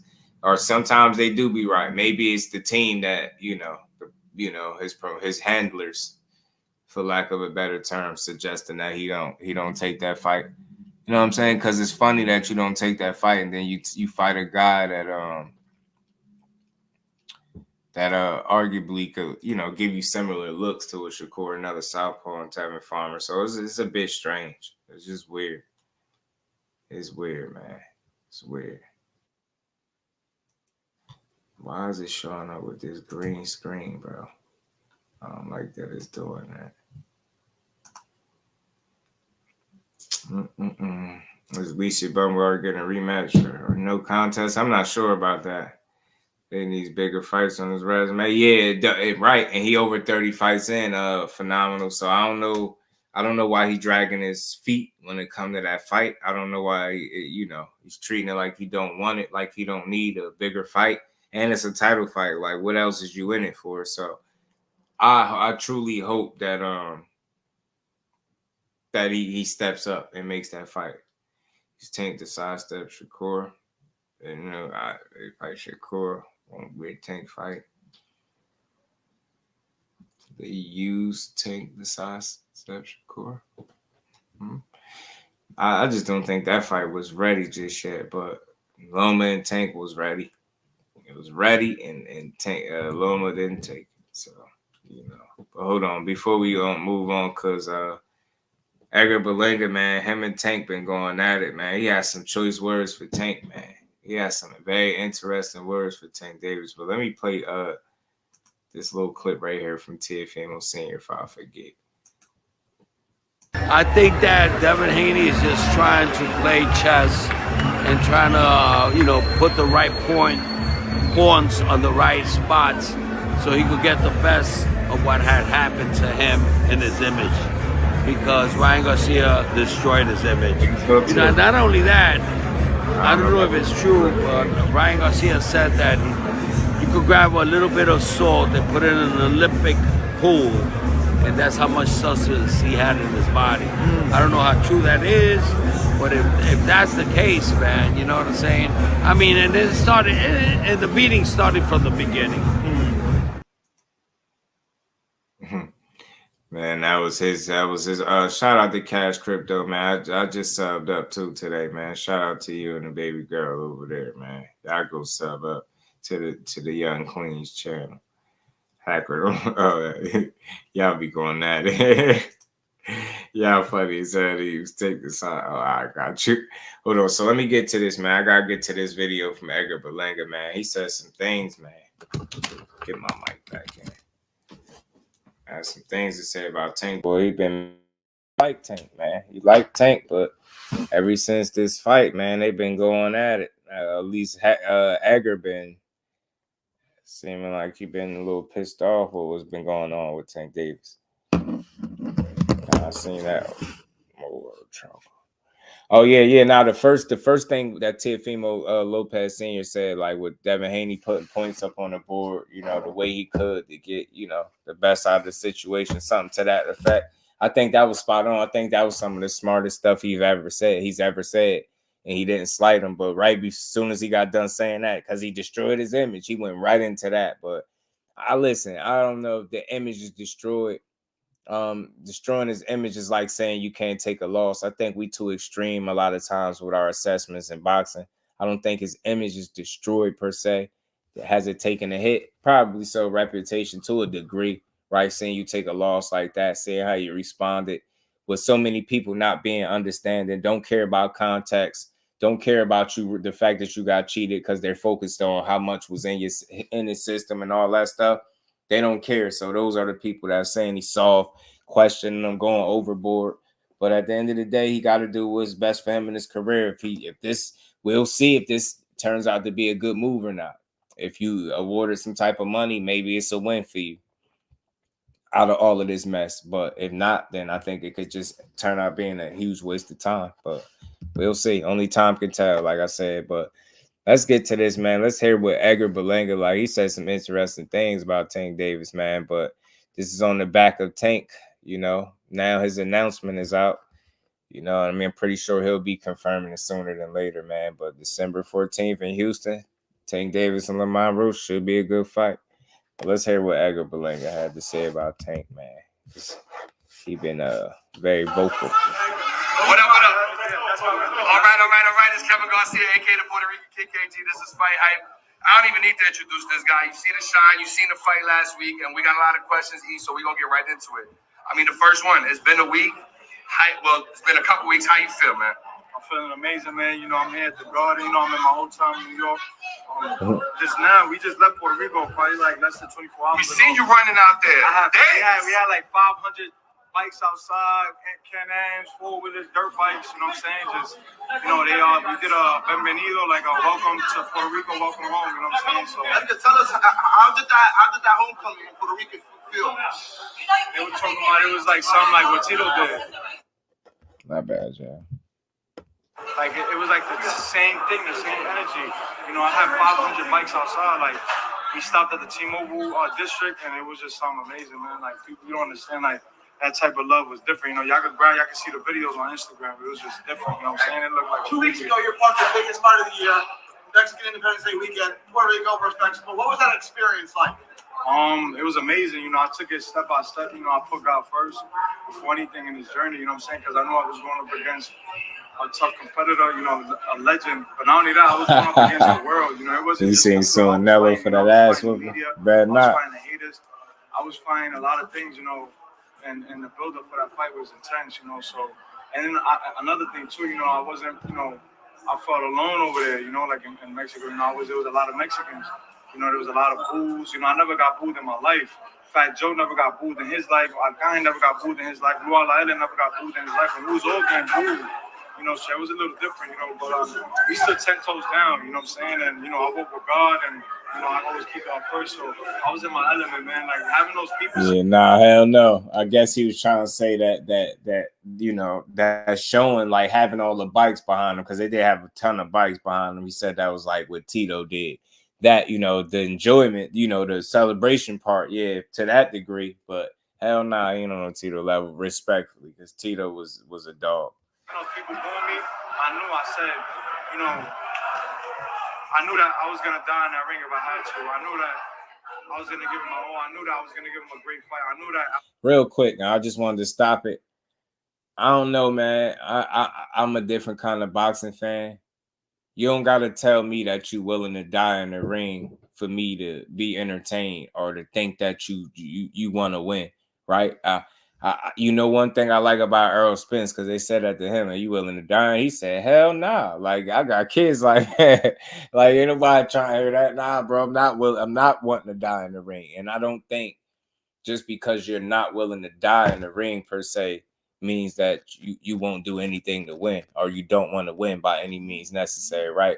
I just think that's sometimes people say that and it don't need to be said, because that should take place way too often for people to feel like you're already risking your life. You ain't gotta die in there physically to, you know, for me to enjoy what I'm watching. You know what I'm saying? So I wish fighters would stop saying that. You ain't got to die in there. You know what I'm saying? Just go out there and fight your fight, bro, and let it be what it's going to be. You don't got to tell me you're willing to die for me to be entertained. After that fight, he was. You know what I'm saying? He said that wasn't really here. I think it bothered him. I think he definitely took a hit, his pride, like, because then it leaves you questioning yourself, your team. You know what I mean? People around you, your game plan. You got all these questions that you never had about yourself before. And I think it's fair and it's realistic to go through that when you suffer your first defeat. So whether or not it's an L on the actual record, it's still a defeat in the eyes of many, right? That 12 rounds really happened. So I think you know, what we're seeing is a response from him reacting to this happening to him having people around him, they advising him, they probably tell him, hey, let's go get that money, let's sue his ass. And we're gonna see what happens. You know what I'm saying? Man got dropped and played it safe. Yeah, Tito was a dog. Ron was embarrassing him in the ring, so it makes sense. That's what I'm telling you. You might not just be in a rush to get back in there. Give me respect, whether it was a win or loss, but it wound up turning out to be a double win. You know, his mom told me after the fight, told my coach that it was a double win that night. You know what I'm saying? Like, there was no loser. You know, Canelo benefited a lot off that fight, you know, and I know the numbers, and we know what's the real numbers and what's going on. You know what I'm saying, behind closed doors. He benefited off that fight just like I did. You know, and that came from his mouth as well. So, you know, I'm just blessed, man, to be a young fighter, right? And y'all gotta understand, this is my. I don't. I'm gonna be honest. Excuse me. I mean, look, the numbers gonna be what they're gonna be. I ain't here to argue them. I don't know how much you could have benefited because you just were so unproven, so nobody really expected you to win. So oftentimes when fights are like that, you know, yeah, he fought a young, hungry lion in an Edgar Berlanga, a young, undefeated fighter, but so much inexperience that nobody really gave him a snowball's chance in hell at beating Canelo. So I don't know how much you can say that it did for your career per se, or for his career, but you benefited a lot off this. It's not the same. It's not a two-way street in that regard, because Canelo is accomplished. Canelo, you know, is proven. You know what I mean? He got the accolades. He got the, you know, the best active resume in boxing, right? You stand to gain a lot from that, you know, this fighting on the stage, the money that comes with it, right? The opportunity to be great, all of that stuff. Like, so you stand to benefit a lot. And look, I like the way Edgar Berlanga is dealing with it. What he's supposed to do, mope. I know people like you celebrating the loss, but it's not really celebrating the loss. He's celebrating the opportunity to put on for his people. And I know some you know, some fans don't like that, but I don't think that's what he's celebrating so much, the loss. I think he like, bro, hey, look, it could have been worse for me. You know what I'm saying? But it's definitely not no double win. That I had to stop him there. It's not a double win, because it's not the kind of fight where it was so close where you like there were no losers. That's not this. That was one-sided. It was lopsided. You didn't quit. You got dropped, you got right back up, you kept fighting, like you ain't show no hoe or nothing like that, as they say. But no, he wasn't being soft in there, but he did have you mentally kind of handcuffed. You were a little reserved, conservative in there with your approach. You didn't really go for it, right? You didn't really try, you know. I ain't gonna say you didn't try, but you know what I mean? You know, you just, some people felt like you did enough to not get knocked out. That's all I'm saying. And it definitely, I don't want to call you a loser, but somebody definitely won and somebody definitely lost. Now, I don't look at you as a loser because, again, that opportunity just meant a lot for you and your people. You had a chance to put on for your, you know, for the city, right? So for your people, and it was big because of that. So I think people are celebrating you because, you know, your willingness to get in there with the vet and try to challenge him, right? So it is what it is, man. But you definitely lost. So you thought he was getting stopped. I thought it was a chance he could have got stopped too. Damn sure ain't no damn double win. A lot of experience for Madrim off the game, Jerry, for sure. A lot of experience. Let's get back to it. You know, this is my first main event. This is my first main event at that level. This is my first pay-per-view fight, and we made history, bro. You know what I'm saying? So I want to be one of the first, because a lot of media was talking down when they see a fight. I want to be the first to say I was one of the ones out of you.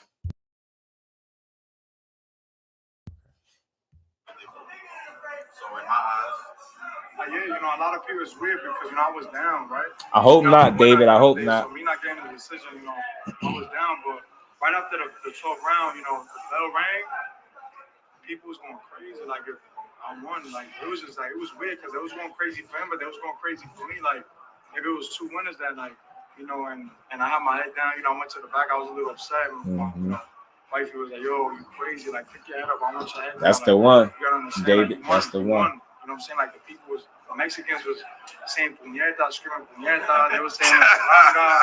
It was like, yo, Mexicans was like, puñeta, Berlanga. I was like, yo, I'm like, oh, hi, now they Puerto Rican. You know what I'm saying? I was walking through that. 2 winners. Crazy, bro. You know, like, the Mexicans. I mean, you know, you won in life. You won in life that night. You didn't win in the ring. He won in night. He won in life. You get what I'm saying? He won, you know, in terms of just the opportunity representing his people. He damn sure ain't win no fight.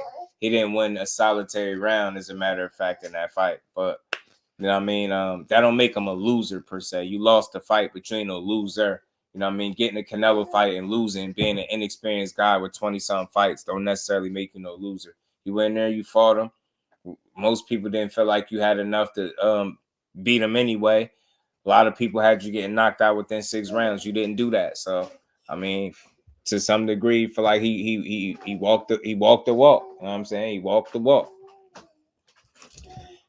I mean, yeah. I just said that, Mike. I just said that, bro. That's not. See, y'all. What y'all used to hearing from content creators is them go in on fighters. So when you hear a person that's even killed, you think it's sugar. Cause it's not sugarcoating. Because we saying the same thing. He got beat up. He lost every single round. You hear me stop him and say, yeah, no, there definitely was a winner and there definitely was a loser. Or somebody won, somebody lost. I'm not calling him a loser because that's a big opportunity for him. That gave him an opportunity for a lot more people to see him. That's the biggest stages he's going to be able to fight on. So that opportunity, there's a win in and of itself for Edgar Berlanga. It just wasn't in the ring, and a damn sure on his resume, in the win column. You know what I mean? He took a loss. It was a legit loss. It wasn't close.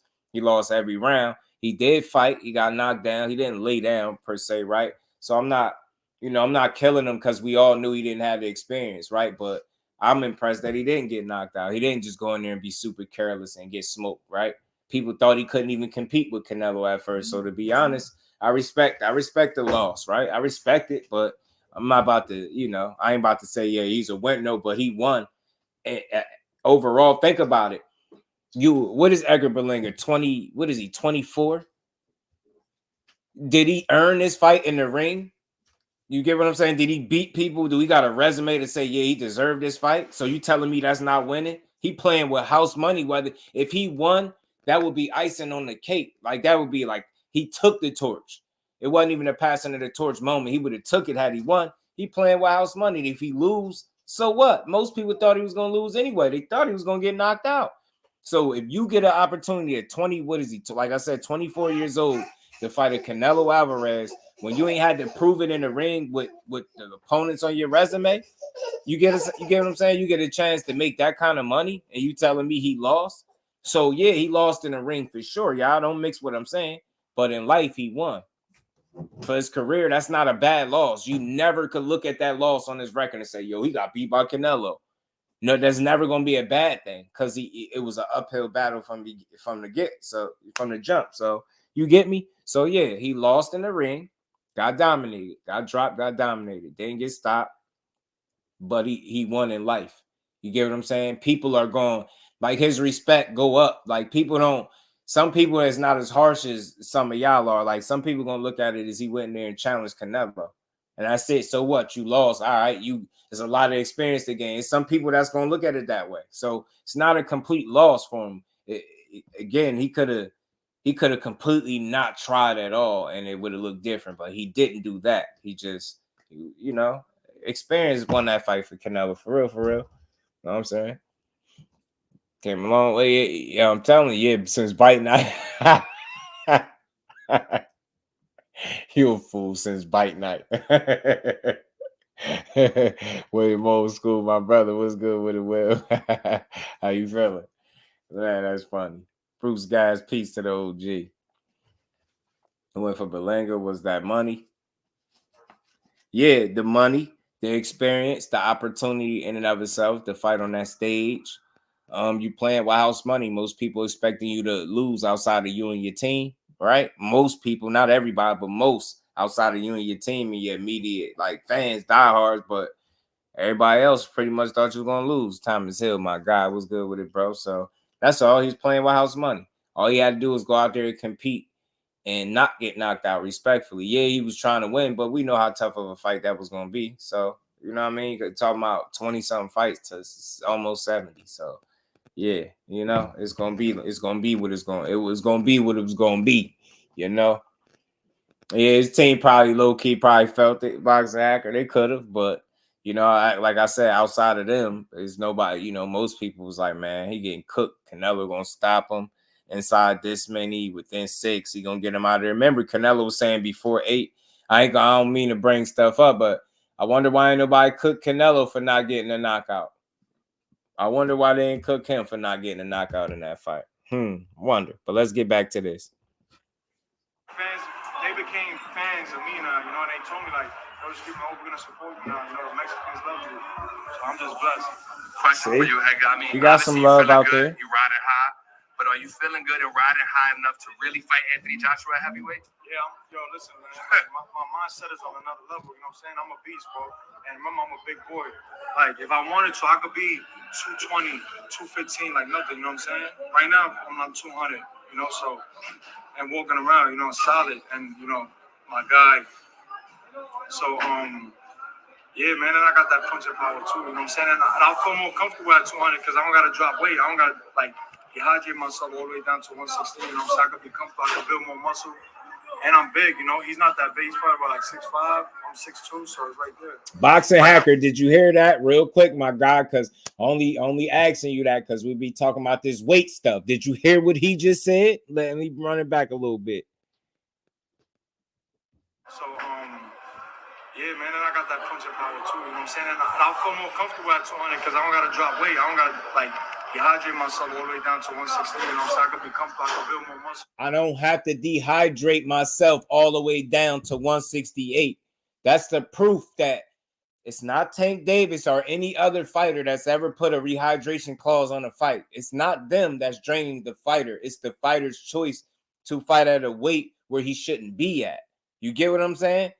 He had to dehydrate himself. It's not nobody else. Like, you sign up for that. You participate in a fight at that weight class. Hell yeah, you're dehydrating yourself. It ain't the fighter doing it. That should be killing me. Tank be dehydrating these fighters, Joe. He be dehydrating these fighters. Then when he bring a fighter up, you bringing up the fighter. You can't win, bro. So I just wanted to point that out. 168. You get what I'm saying, Pat? The dude running around 200.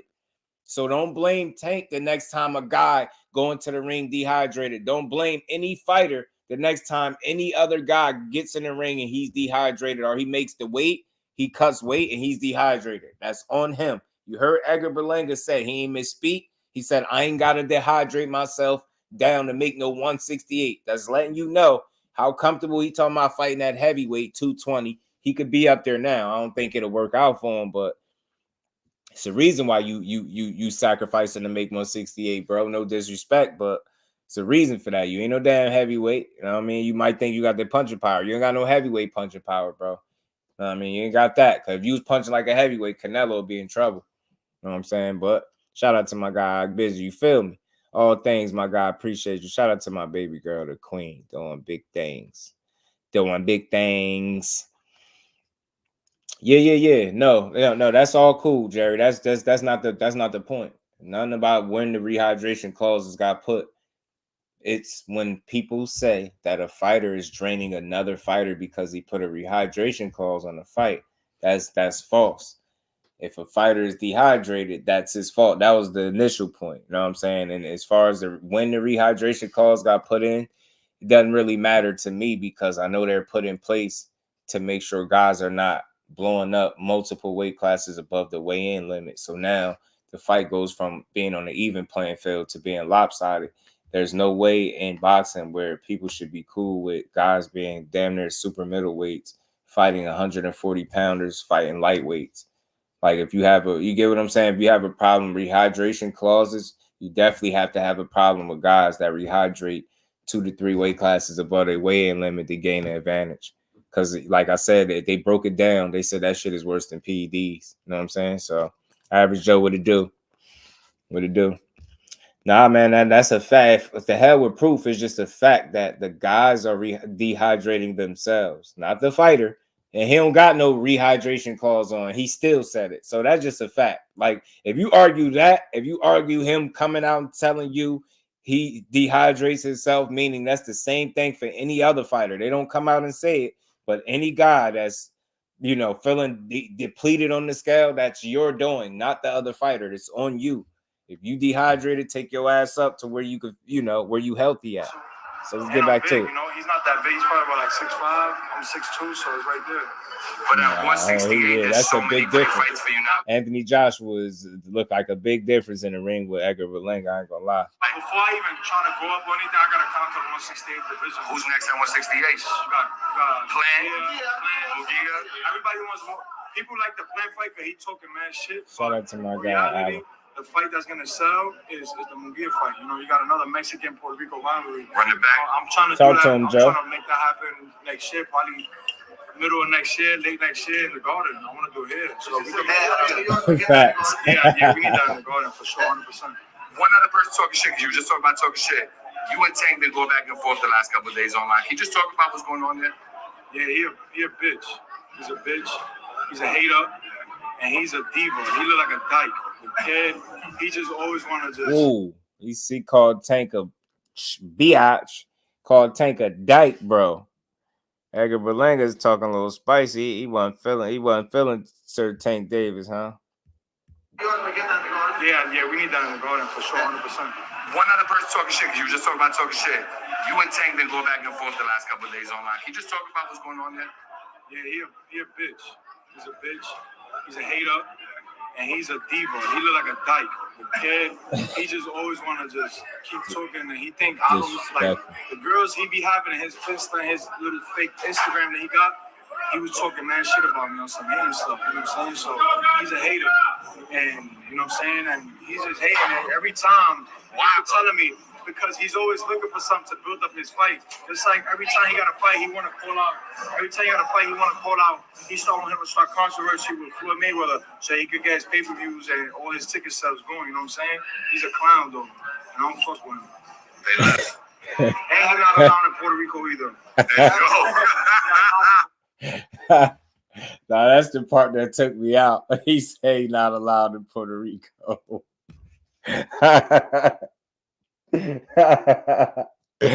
I ain't gonna keep Tank out of Puerto Rico. It's crazy, bro. All people, the territory people kill me when they do that. You can't ban people from places, man. That's crazy. Why Tank gonna be in Puerto Rico right now anyway? It's funny. Shout out to Edgar though, man. Damn.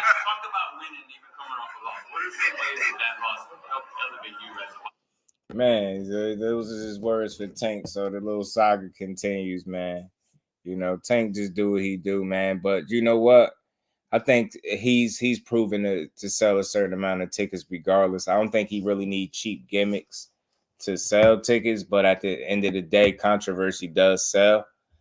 So if he got you paying attention, if he got you talking his name, whether it's good or bad, it's good for him because you more than likely he's working himself into that space where people pay to see him win and lose, and that's just what it is. That's what it is, and it's what it's going to be, right? That's just how it is when it comes to Tank. People, he got the people for sure. Overall, he has the love of the people. Everybody got their fair amount of haters. He's no different, right? But he really got the love of the people, and they genuinely show up. People show up to be part of the show, to be part of the event. You know what I mean? To just be part of the crowd, right? See the fight. Some people, like I said, is generally supporting him, coming to see him win. And then you got other guys that's coming to see him, lose and hoping that he lose. So he's used that to his advantage, and I think it's put him in a good space to where he's a good ticket seller regardless. You know what I'm saying? For that reason. You know what I mean? Yeah, he get love. Yeah, he do. He get a lot of love, bro. He do. Your name from Patterson, New Jersey. Oh, you talking about Shadeja Green? She shout out to the Shadeja Green. I just did another interview with her not too long ago, bro. Go check it out. She says she's gonna come back up here and build with us real soon too, y'all. I just talked to her again. So shout out to Shadeja. That's definitely who you talking about. As soon as you said Patterson. Yes, sir. Yeah, that's her. I just did a interview a couple months back with her, man. That was one of my best ones, man. She talked a lot of she put a lot of good information in that interview, man. It was a lot of good stuff we talked about in there. But yeah, man, she'll be back. She's part of the family, man.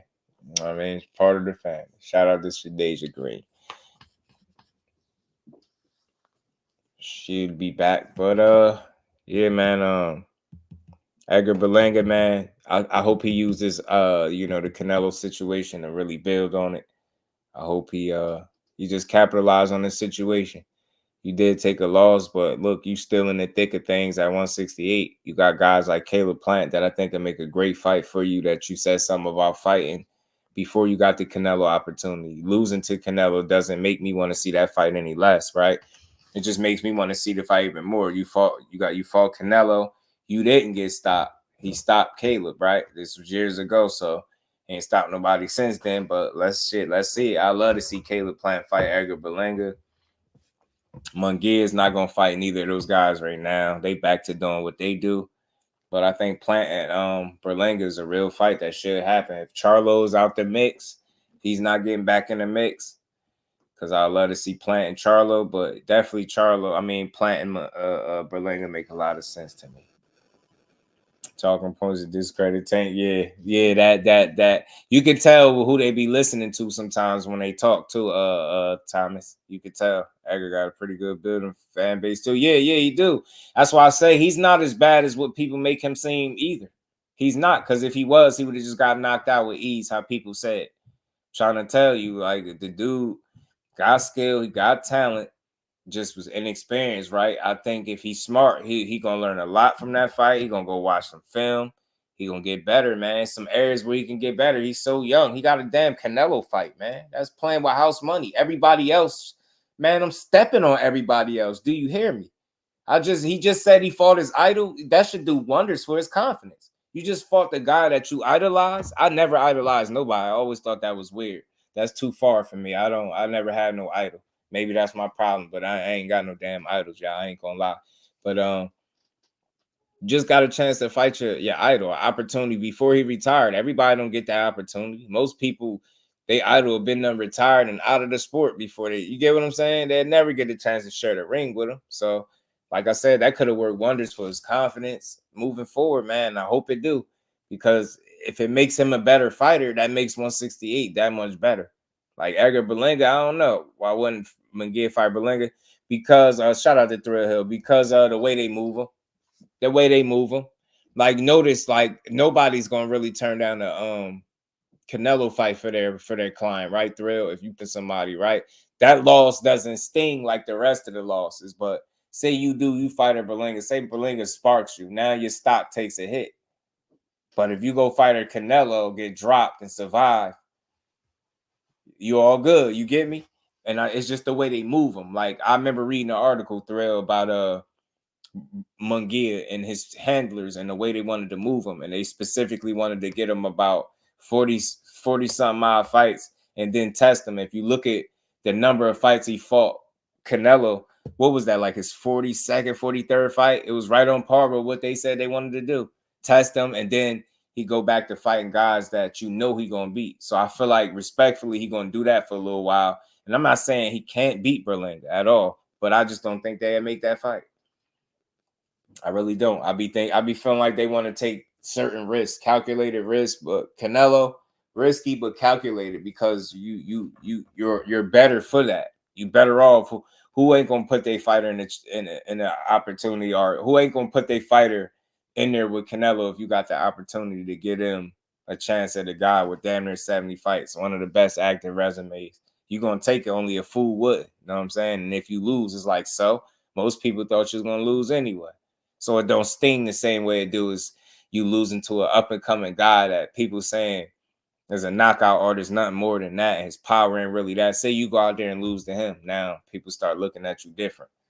You know what I'm saying? So like I feel like guys don't mind losing. It's just they very selective as to who they'll lose to. That's what I'm seeing with boxing lately. You know what I mean? No idols. Yeah, Thomas. I always thought that was weird. I think that was too far. Like idol, like what is that? Like, yeah, I respect these people, and you got your favorite athletes that you like to watch or whatever the case. But idols is just always been too far for me. That's something else. Not gonna be sitting here watching you. You know what I mean? Like, nah, I just can't see it that way. Can't see it that way, man. Can't say that, but yeah, hopefully Berlanga, use this situation to his advantage, right? And he learned from it, and he just get better from it. That's all. That's all he can do. He has that opportunity to do that. Losing is not always the end of the world, especially when you ain't like you died in there. That you seen way worse losses, you seen way worse beatdowns. He could bounce right back. You know what I mean? He could bounce right back, and hopefully that's what he do. So we're gonna see. We're gonna see. But a couple more things I wanted to touch on real quick, y'all. Briefly, man, I gotta speak on this because over the weekend we got a chance to see one of the rising, prospects trying to work himself in that contender space. Bruce Carrington, man, he had a tough fight with Suleiman Sagawa, and a lot of people were talking about this fight. Straight up and down, they just feel like he didn't win. You obviously see Sagawa landed more shots, slightly higher percentage, more body shots, threw a little bit more punches as well. I mean, you see a couple different little graphics where they're basically saying the same thing, talking about they punches landed, and this was Raymond Ford posting this. I guess this was his shot to Shushu because it's competitive now. They're in the same weight division, so or no, they're not. Matter of fact, he went up one. So he's at his former weight division. So I guess he's taking a shot at Shushu, kind of laughing at him, saying he lost. I mean, look, these kind of fights are going to happen in your career. I don't look at Shushu no different. I just think he ran into a style that, kind of threw him off a little bit. And I don't think it was his best night either. He fought a much different fight than I'm used to seeing him fight. He fights a lot more intense than he fought that night. I think some of the reason for that is dude was a little trickier than he thought. Dude probably has some solid punching power. I think he even buzzed him a little bit at one point in the fight. I think he buzzed him. The guys, I thought it was gonna be it, man. Dude been around for a little bit, very, obviously experienced guy, But I thought Shushu would handle him a little bit more clearly, but he definitely gave Shushu all he could handle, man. I think this was his toughest fight to date by far. He gave him a really interesting fight. Hold on, where's the clip at? He doesn't get the decision. Absolutely. He wins the fight, he doesn't get the decision. And it's guys like Jermaine Ortiz, Abraham, no, nice left hook there from Sagawa. He hurt him. And we'll see how. And they thought he buzzed Shushu up right there. I remember seeing the flurry and stuff, and I seen the reaction, but he recovered well. Probably buzzed him a little bit, but that shit happened because it looked like he caught him with a shot that he didn't see caught him behind the glove. So, you know, it happens. But one thing about me, man, I look at the entirety of the fight. Yeah, it was some holes, some lapses in there, some things he definitely could have did better. That's part of the growth process. You talking about a guy, well, what was that, his 12th? I think his 12th fight going into you know what I mean, 12th fight or so. So you're gonna see some flaws. You're gonna see some. Every night is probably not gonna be his best night, but if you can still manage to win, if you can pull off a win when it's not your best night, I respect that. That's what he did. He stayed composed. He stayed poised. He really didn't. He didn't have no panic in him, but at the same token, he didn't have that sense of urgency that you would think he would fight with, being in that situation, because the fight was very close. Sagawa was giving just as good as he was taking. In some instances, he was giving a little better than he was getting. So it was a good fight, good test for Shushu nonetheless, man. He looked ready to go, man. But I think sometimes, you know, guys just challenge you a little bit more tougher than you think. You know what I mean? And in these situations, well, I don't trip because you seen him get through this right now. I'll be paying extremely close attention to his next fight to see what he learned, to see how he's able to create separation in that fight, right? Before you start thinking there's an issue with Shushu. So I don't think it was an issue. I just think he ran into his version of what an awkward opponent was to him, and he had to figure some things out. Then he just didn't have his best performance overall, but still did some things well. Definitely love his temperament. Love the way he approached fights, man. But I just think he looked like he left the gear missing from the fight Friday. Tiger Johnson, very competitive fight. I know they've been matching him up fairly, tough / like competitive. They're not putting him in there with just pushovers, right? They putting him in there with guys that really offer resistance, know how to take a punch, can take a beating, take a loss, and keep going. They putting him in there with pretty solid opposition, I would say, at this stage of his career. But to be all the way honest, I thought, me personally, I thought I would see a little bit more separation from Tiger Johnson because he got all the skills in the world. He fast as hell, got good punching power, good punch selection, but it's like he overthinks in there. He overthinks. It's like these mental lapses. He had these mental lapses where he don't be letting his hands go. He don't be creative enough with the offense. And that's what I was saying from Shushu. He wasn't mixing up the offense like I'm used to seeing him do. He just didn't look as comfortable, you know, letting his hands go as he typically is. And that's what I seen with Tiger Johnson. I'm not seeing the separation that I thought I would see. You know what I'm saying? I thought I would see a little more separation in their fights, but they got work to do. That's all. Said Tiger Johnson, ain't it? Think Shushu's okay?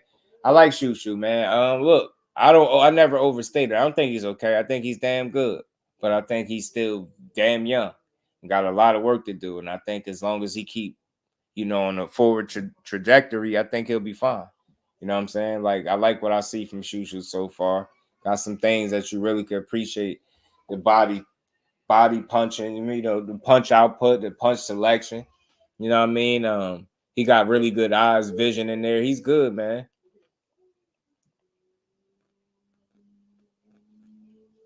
I'm telling you, so I like Shushu. I like him, man. But this was a very close fight for him, very competitive. Like I said, Suleiman Sagawa. My bad, y'all.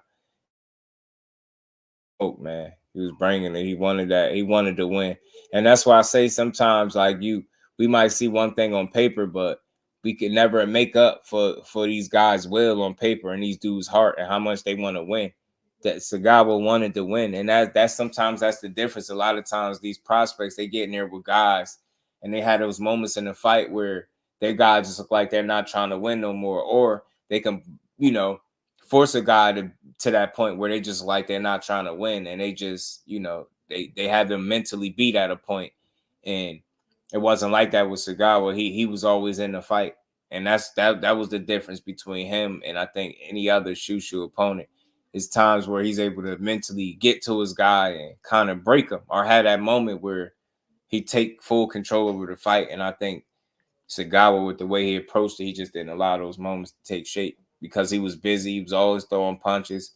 You know what I mean? He kept Shushu busy, kept him guessing, kept him having to figure things out.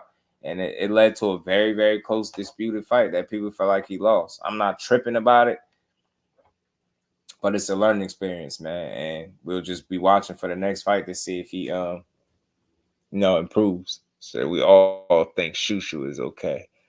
You should try it. I like Shushu, though. I think he's better than okay for me, but I ain't going to say like, I don't overstate it. I think he could be a potential future world champion. He just got to keep progressing. This fight was, we didn't see the separation that we normally see. So you just pump the brakes a bit, but I don't change my thought process on him. I think he's still it. I think he's still the goods. And you just got to keep working. I just think sometimes we expect them to have their best night of work every single night in the office, but that's not the reality. But if you can get these ugly wins, these close wins, when it's not fully going your way, you can find ways to win. I can respect it. Let the people argue all day about the scorecards all they want. Keep finding ways to win. That shit builds character. Keep getting better. Keep learning. And just keep winning, most important. And I think that's what we'll see from him. But shout out to everybody in the building, man. Much love, much appreciation to the fam. It's always dope builds in the books. We always putting in this 3-4 hour grind, man. And we just going to keep on building, y'all. Shout out to everybody, man. Boxing is in a good space, I believe. Got some more Tank Davis news. This one might be more solid than any other news we got thus far about him fighting in Houston. You know what I mean? Lamont Roach is looking like the guy. Shout out to him. Glad that he got an opportunity. Why not? You know what I mean? Another melanated good fighter. You know what I mean? We on it. Let's see it. Berlanga, I hope he builds off his win. And him and Tank a little back and forth. I think that'll subside. I think it'll naturally die down. I don't think Tank hating. I just think it's competitive. And whenever you in a sport like boxing, it's going to be some trash man talk. It's just what it is, right? Shout out to both of them. Hopefully, like I said, Berlanga can get in there with a guy like Caleb Plant. I think that's a great fight for him. Let's see it. Why not? Eddie Hearn. Devin Haney, I don't know where Dev goes. His lawsuit is out. He's looking to gain more money. I just think Ryan was fool's gold, like I said. Hopefully he learned from his situation and his dealings with Ryan moving forward. It's always something to learn from every situation. As far as Ryan goes, T.O. goes, I'm kind of off them. I'm not really necessarily checking for those dudes. I think they need to be taught lessons inside the ring. They have both very disrespectful approaches and outlooks on life. Very disrespectful to a lot of different people. And I don't know, it just turned me off as a fight fan. I don't hate them young dudes, but I think they need some help. You know what I mean? I think they need some guidance and some schooling. Because there's no way you could be likable speaking the way they speak. And I think that ignorance, it runs deep in their blood, man. They both got two silly-ass fathers that doesn't seem to be able to be an OG for neither of them. So as a result, you got two loose cannons, two guys that just say whatever comes to mind and oftentimes are offending the people. And there's many people that they offend. So that being said, I can't wait to see them, hopefully – I can't even say that, Dev. You won't be getting it back in the ring. I don't think we'll be seeing a rematch, but it's all good. Maybe if you get it, hit him in his pockets, maybe he'll learn from this situation. Who knows? Shout out to my brother Mike Kirkwood back in the Super Chat for the hours of good boxing talk. I appreciate you, man. All your support. Shout out to everybody that continues to support this channel, man. Much love to every last one of y'all. Y'all know how we do. We just gonna keep. And we ain't never got a box again. Well, right. well. I already been getting these back, but now it's time for you to get your just due. So yeah, that's my spell on it, man, for today, man. Adrian, what it do, my guy? How you feeling? So we'll see, man. But December 14th looking like this is the date. And Houston it is. Let's see it. Tank gave Lamont Roach opportunities as it's being reported. Let's see it, man. A current champion in his current weight class, going up, had fights above 130, several fights above 130. Just found himself to be champion at at 130. You know what I mean? But had several fights above the weight limit. So it's not the first time he'll be there. I'm not about to complain and cry. I just highlighted the timeline. All the 3 champions were taken off the board for different reasons. Injuries for Shakur, Matchroom signing, nothing to do with Tank. Loma, not in the mood, took himself out of contention, nothing to do with Tank. Dennis Baranchik, never an option, possibly because we all know that'd be easy for Tank. De Los Santos injured, extended injury, coming off a loss. He's not going to fight that guy. Rayo just became 40-pound champion. Probably not willing to come back down to 35 just yet and take the challenge. So you see, it's a lot of names being thrown, but not enough realistic options. And when they found one, I believe it was Lamont Roach, and that's what we get. And I'm going to rock with it. Let's see. Shout out to my guy Alan. Crazy how you carry discussions as long keep flowing. Always a good shot. Yo, people say that to me all the time. Sometimes I look, bro, I'll be like, I don't know how I do it, but I know how. I do it with y'all, and I really love this boxing talk. So. And we trying to build, so it requires the work to be put in. So that's why I be doing these long lives like that, man. Because I feel like the more people that hear, the more people that got to rock with us. You know what I'm saying? Shout out to my guy, Adam. Appreciate you. And we ain't never got to box again. Well, Right. well. I already been getting these bets, but now it's time for you to get your just do. Shout out to you, bro. Appreciate the support as always, man. Yeah, man, always another dope one in the books. Shout out to my brother Cal Coolin, my guy, man. You know it, William Old School, always, man. It makes perfect sense because you couldn't find the sense in it. Shout out to the fan, but much love, much appreciation, and shout out to the JBT family. And shout out to everybody that's in the raffle. Again, y'all want to enter the raffle, it's $10. We have 3 different gifts in this raffle. From that Kenichi Bear headphones, the Ninja Brand air fryer, or the Apple iPad, man. Big Dre, man, let them know what we got, man. It's time for another raffle brought to you by the JBT. Our first item is a new 10th generation iPad with a liquid retina display which shows off beautiful color and has plenty of power for all your handheld computing needs. Great for work, play, or just movies on the go. How much is it to enter, you ask? Just $10. Or you can catch the deal with 3 entries for just $25. It's easy to enter. Just cash app your entries to $JBT Network 1.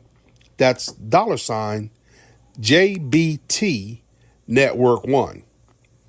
Our second item is a set of Kenichi Bear Bluetooth noise-canceling headphones. Great for gaming, movies, or travel. As the second prize in this great raffle. Our third item is a Ninja Brand air fryer. Great for all your air frying needs. Cooking healthy with the JBT. So send your entries via Cash App to JBT Network 1. That's JBT Network 1. $10 each or 3 for $25. Put raffle on the comment line and you are entered. Put raffle on the comment line and you are entered, man. Great work from my guy, Big Dre. Shout out to everybody. Again, we appreciate all y'all. All y'all support. We had a great turnout the first trip, so we doubled back the second trip. Big Dre did a hell of a job with the raffle commercial. I gotta say that every time. Y'all got pardon Baby Do. He making his appearance, his guest appearance. Debo on the show. Yeah, a little hijacking going on, but don't worry about him. But shout out to everybody, man. We had a great turnout. We spent the block, added a couple more gifts. All of them valued at very good prices, man. So it's worth it. For $10, you can't beat it. And it's legit prizes from, like I said, the Apple iPad, the Ninja Brand Air Fryer, or the Kenichi Bear headphones. Baby do going nuts and bad. Come here. Come here, man. Come here, yo. You ain't making all that noise, man. I'm gonna have to fire you, bro. You ain't here making all that noise, dang it. Shout out to Mike, man. Much love to all y'all. Thomas Hill, my guy, man. Cal Food, Allen, man. The rest of the gang. Yeah, that's really Big Dre. That's really Big Dre. I'm talking about my headphones and winning those. I feel you, Big Dre. Want them headphones? I'm gonna get me a pair regardless, man. But good luck to everybody that's in the raffle. And I hope y'all all win, man. Hope y'all all win. Hope more people join. We are approaching the October date. So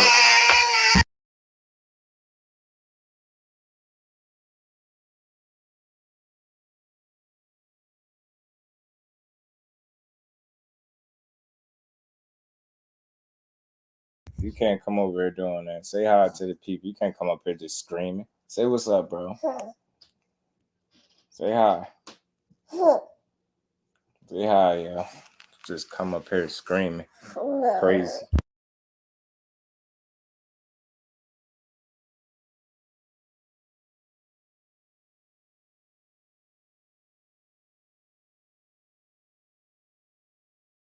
And you about to cry. He ain't even want to talk. You just want to sit there. Shout out to everybody. Pardon me, y'all, the interruptions. Y'all know how Baby do got to get his 10 seconds of camera time while he flipping out.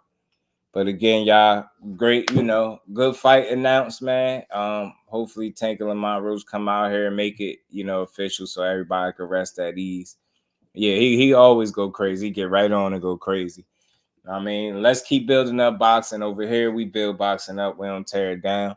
And we just gave boxing its just due. Another dope build, almost 4 hours in the books. Y'all stay tuned. My good brother BVO should be up next, man.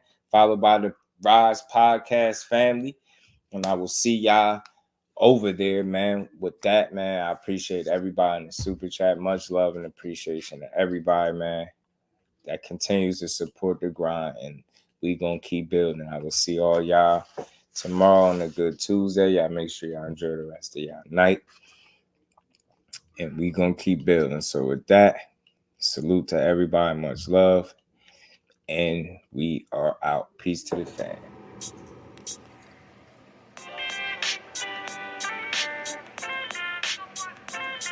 Yo,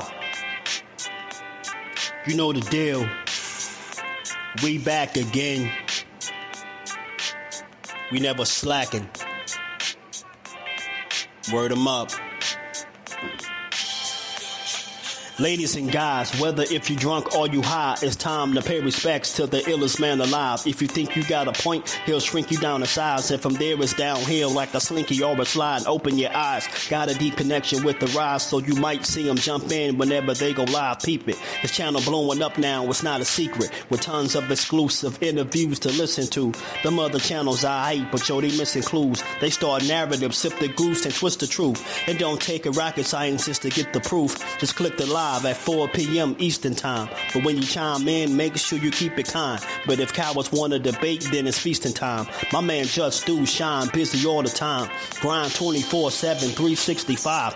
Videos he might have 365. My rhyme sick, they make you do a 365. You get a rich if you think you fit to survive. It's Jusdueboxing, time to click the live. Ain't no beginners, if you soft, you ain't down to ride. I crush you, respect too, it's Jusdu. He got the illest boxing show on the internet. The boy been a threat and he ain't even had dinner yet. Word 'em up. Yeah. You know what time it is.